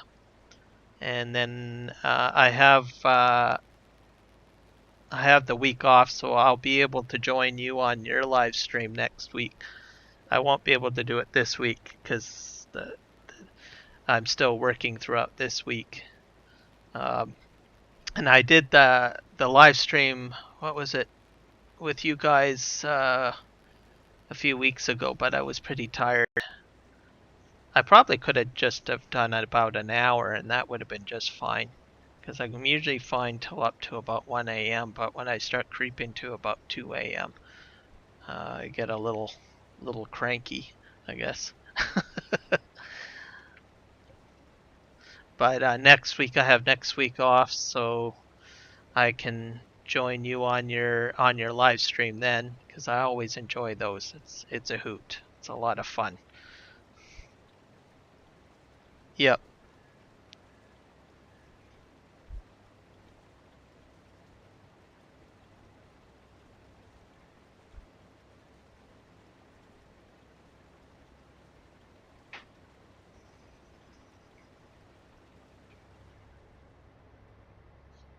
Yep, I've been watching your live streams when I can, and the videos too, as it kind of helps, because I'm still trying to figure out Maze Plus as I go along.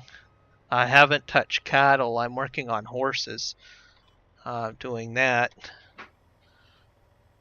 So I'll watch your streams to try to figure out the do's and don'ts of doing the food mixing um, for Maze Plus from your videos. Hey, do I have any spare space? Oh, here we go.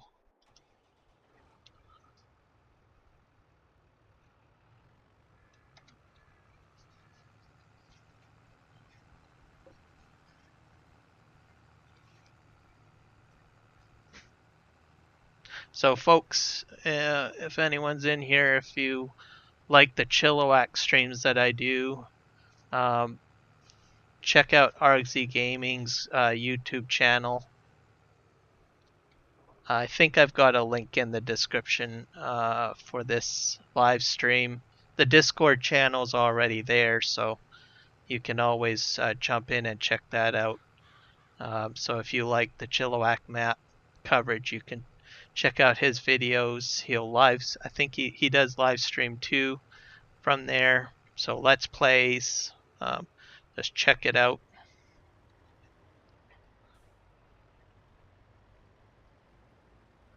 And like he was saying, he does cattle on his gameplay. So if horses aren't your thing, which I'm doing, you can check out his channel. He's got a cattle operation going, and he's done some landscaping and auto drive and course play in there.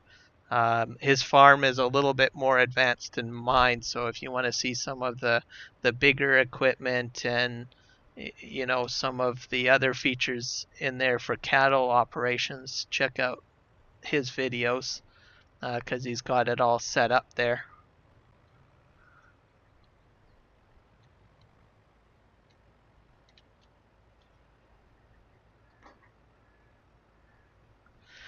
I think I'm gonna have to go to the. I'm gonna have to start unloading some of this stuff now, I think. Yep.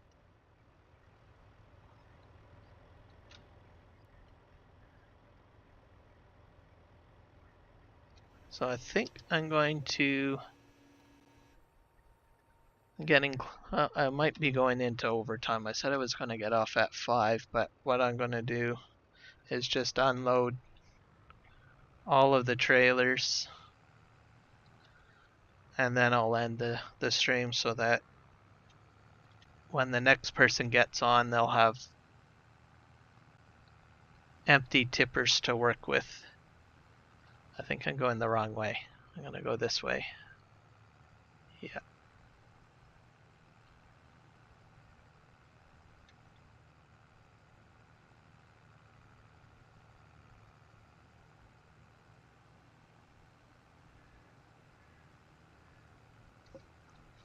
So I've got a lot of stuff in the description for the community.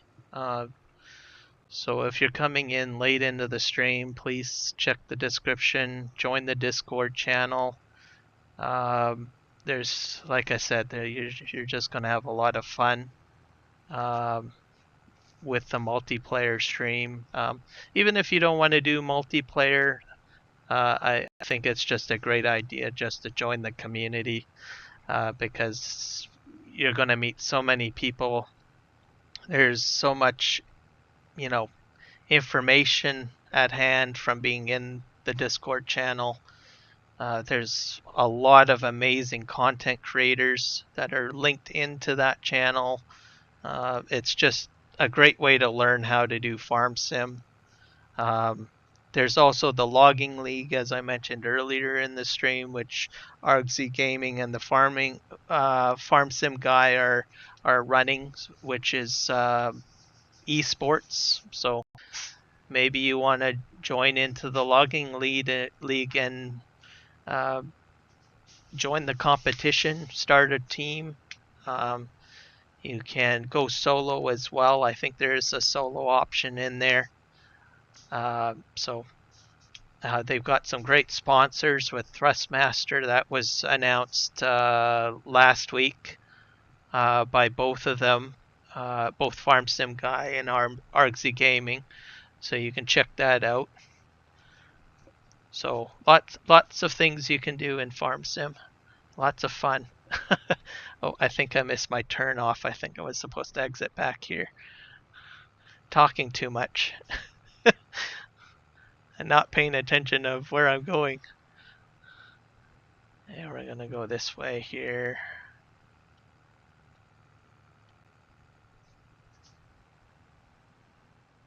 I love the relight on this frost.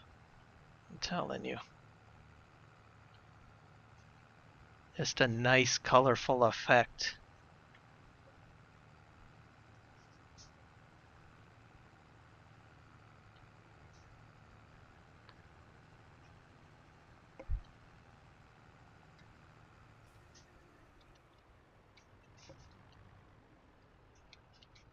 Yeah. I'm gonna make you, I think I'm gonna see if I can make you a moderator, Argsy. Oh. So if you want to post any links once I give you the moderator role, feel free. I don't mind links being put into the chat.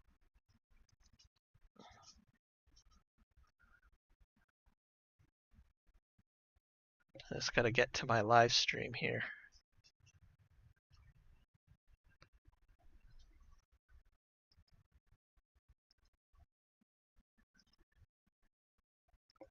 There it is.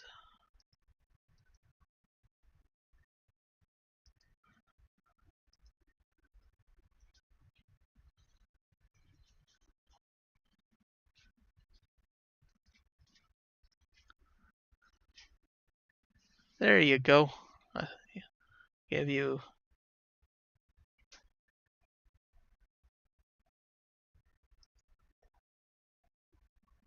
moderator option.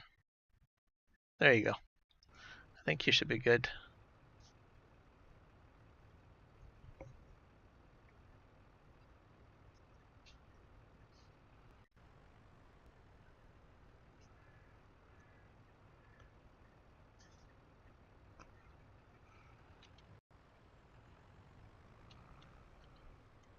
Aha, there. Now I know you're a moderator.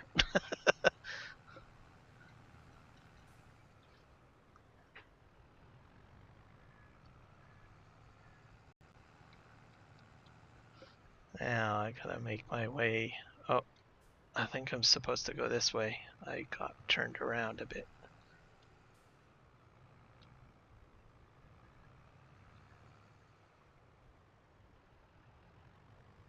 Wait a sec. No.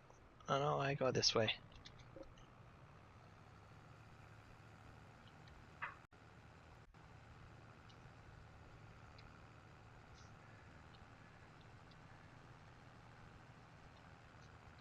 But as I was saying, there is a separate Discord for the logging league. I don't think I have it in. I don't have it on hand at the moment, but you can join that if you're interested. I think it's going to be awesome. And I'm particularly happy that Argsy and Farm Sim Guy both got Thrustmaster in there as a sponsor. I think that is really cool.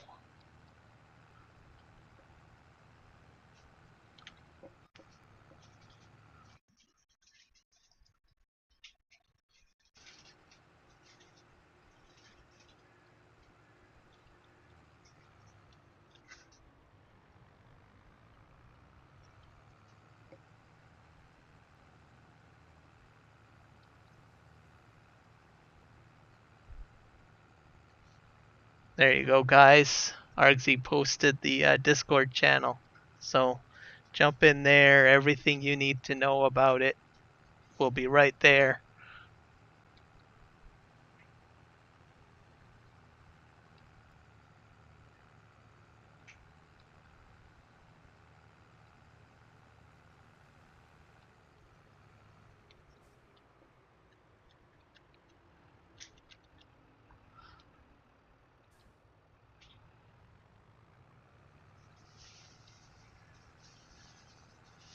And who knows, if you join in, maybe you might become a logging champion.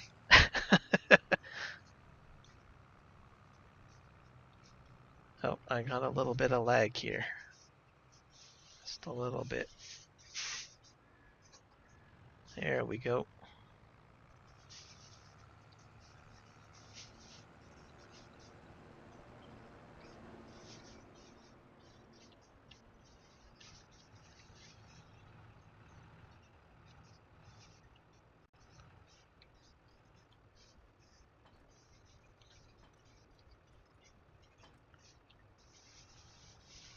Pull ahead a little bit and then I'll empty.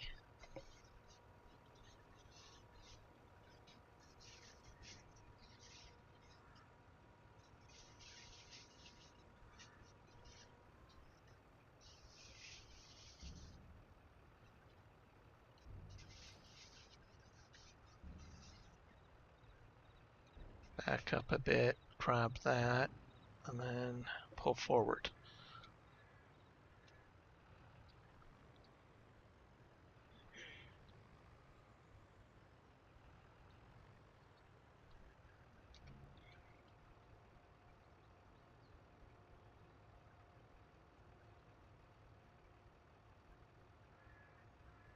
Very nice.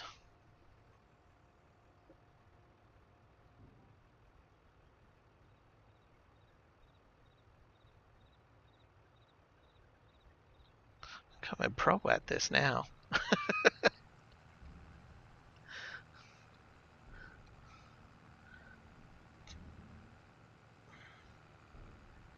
Got a good teacher, Mr. Legion. Alright. So this one will be empty. I'm going to return this back to the field, and then I think I've got maybe 2 more tippers to empty. And then at that point, once they're empty, I'll probably end the stream at that point. And then I'll be nicely set up for whoever else jumps on the server to finish up the beats.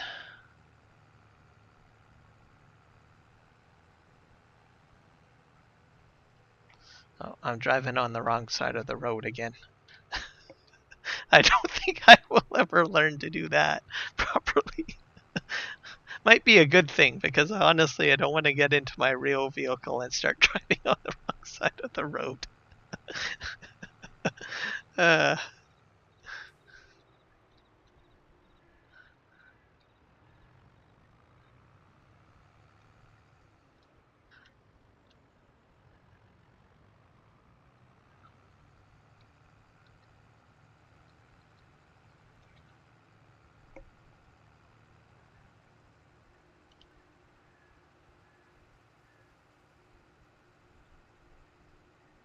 Exactly. I agree with you 100%, Argsy. You could set off fireworks to that one.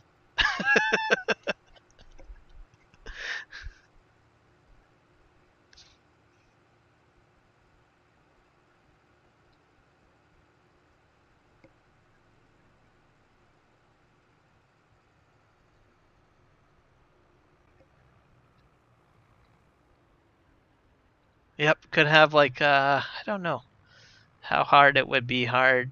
Well, I guess it wouldn't be that bad, because could have like different scaffolding put down, or maybe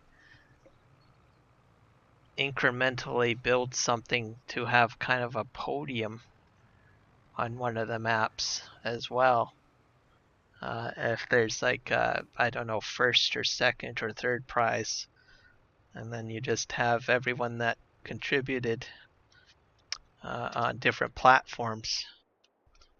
That would be kind of cool whenever the winners are being announced. And then you'll have the champion.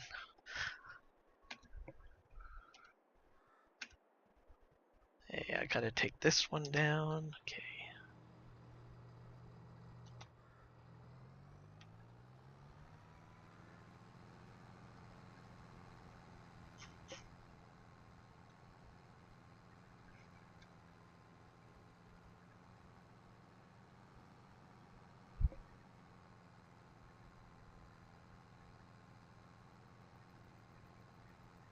Yep, you could do that too.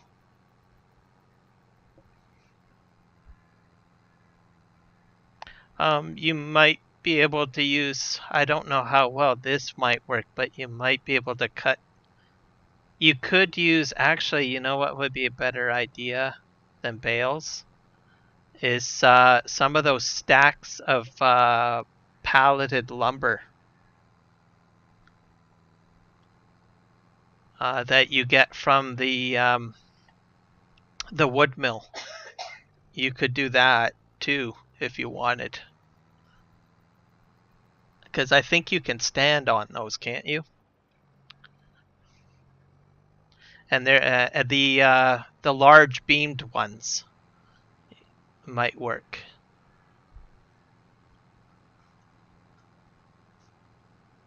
And then you'd have like a miniature stage or platform for the winners.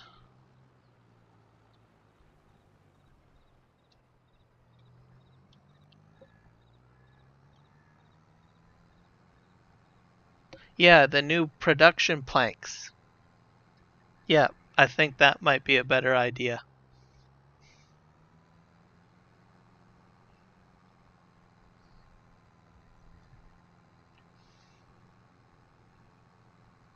Because they're very long, so I think they would do well to create some sort of miniature stage or podium platform for the winners.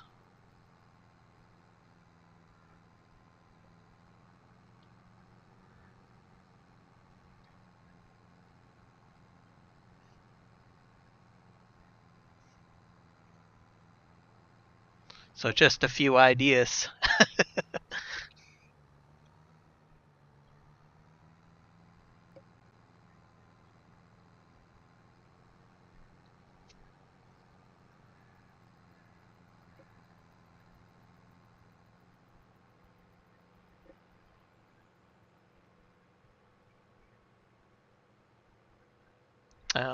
Something else you might be able.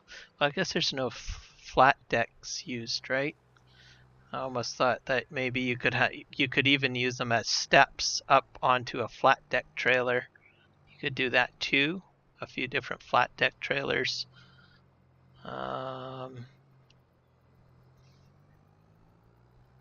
If you wanted to incorporate like some of the equipment into the stage as well.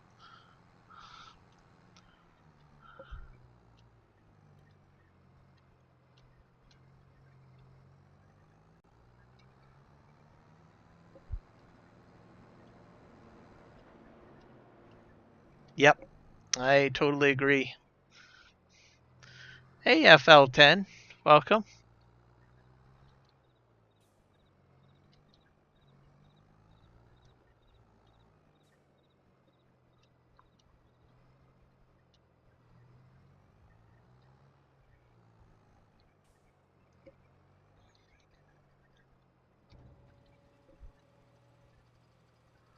Oh, hey, Farm Sim Brisco, welcome.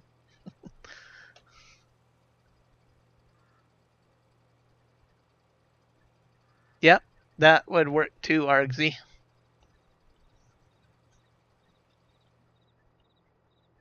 You could have a pretty impressive setup for a stage.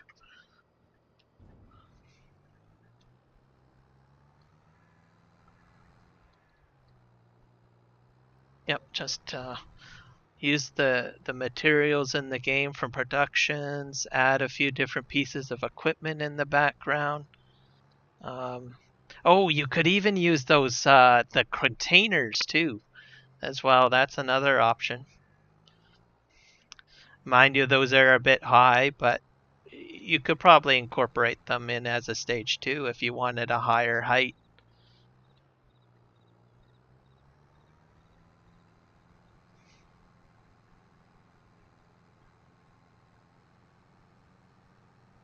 So a few different ideas for you to set up some sort of stage.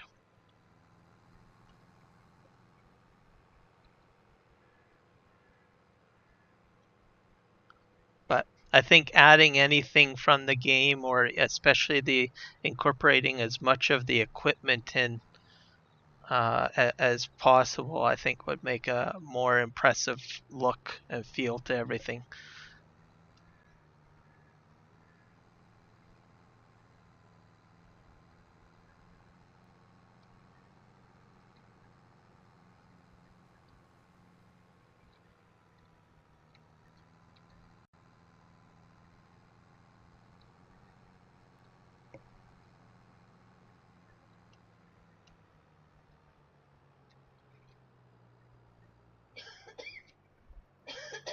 Was it a good stream? Multiplayer stream? Farm Sim?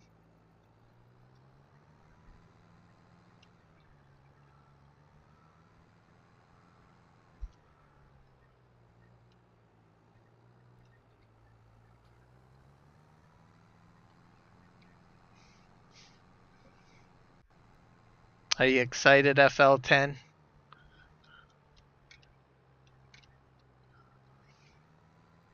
It's an adventure when you join the Farm Sim community, or you start farm simming.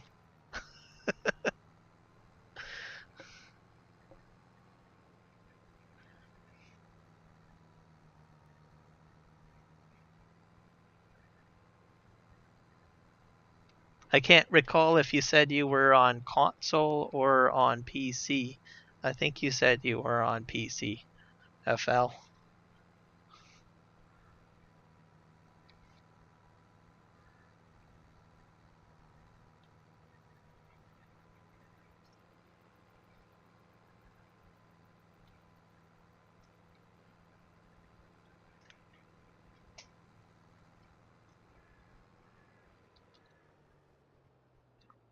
Okay, I think I got a little bit of beats to clear out of here.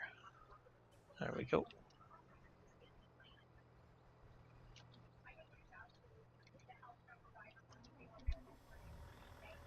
Perfect. Hopefully you'll be joining some of the streams and the multiplayer servers.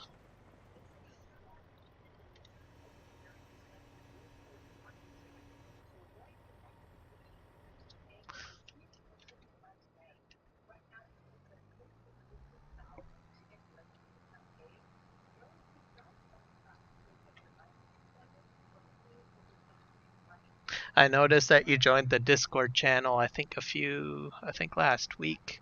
So you're already in there. So that's just one step. Next step is you just got to get that game.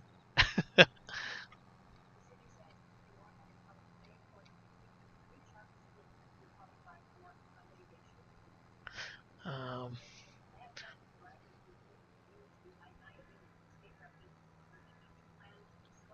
oh, I should mention too, Argsy Gaming has some discount options as well. Uh, I haven't really even mentioned that on any of my streams, but he can cook you, or sorry, not cook you, hook you up with some discounts, um, perhaps, depending on what kind of platform you're planning on purchasing for and stuff like that. Uh, so you might want to keep that in mind. Might save yourself a little bit of money.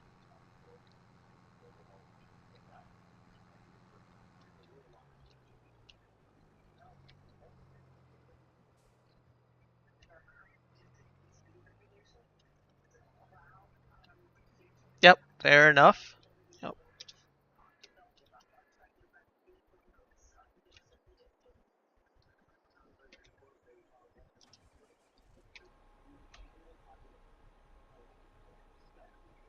Are you buying off of Steam or are you going to go from Giants?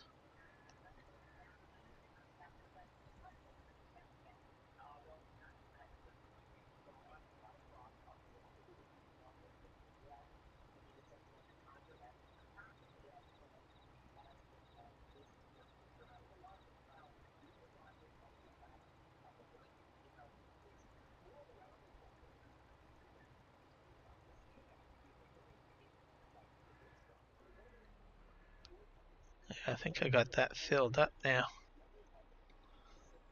I got about 8% left in here.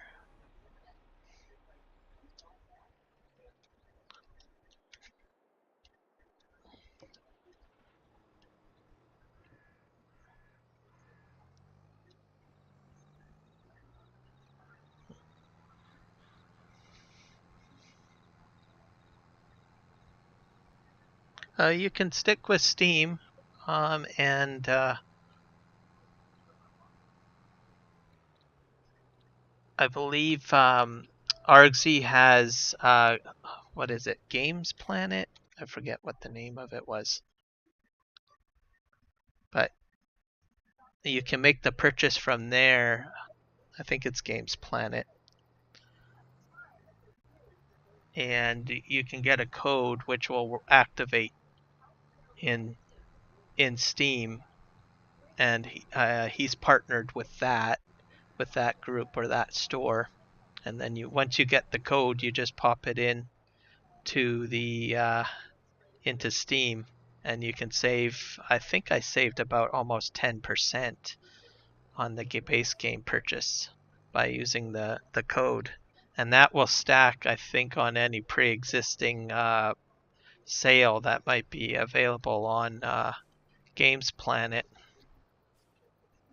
So you could probably save quite a bit of money too.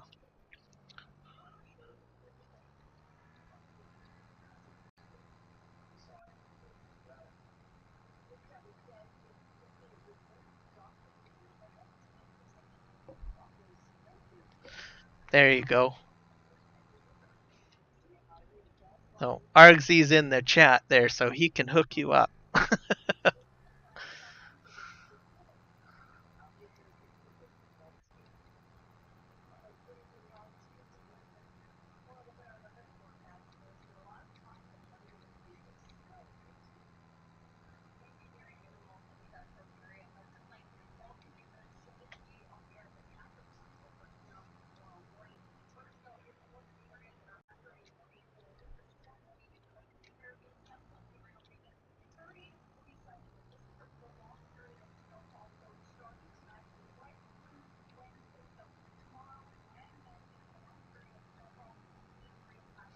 And then if you do enjoy the game and you enjoy the community and you do plan to expand into the other DLCs and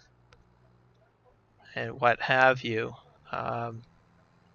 he'll have you covered through Games Planet too, and you can get discounts for the purchases of the other DLCs and updates to the game.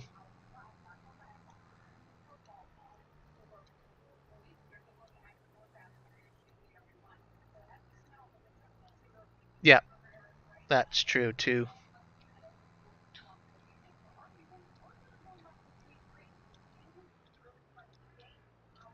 They always seem to have some sort of sale going on,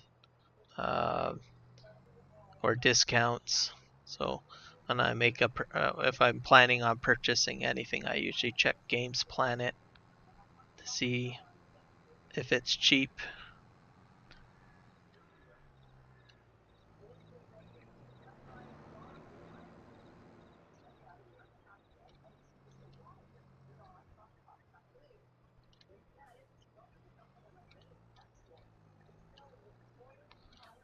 Hey, let's back this up here. Come on.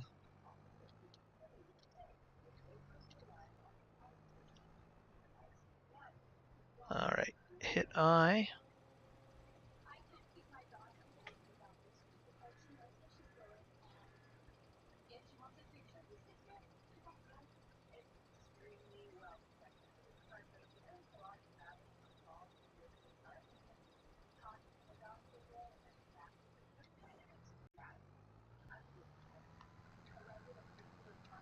Are you going to be what? Cool. Argsy, when will you be doing your next live stream on Western Australia? Is it tomorrow or the next day?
Okay, I think I got all of the beets out of all of the machines, except for maybe a small amount out of the auger wagon.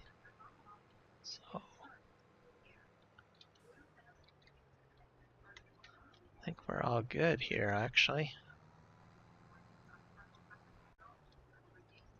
Yep. Let's make sure I've got all the engines off.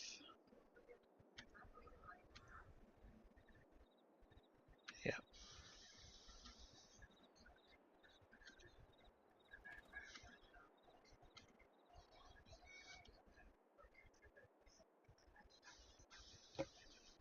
There we go.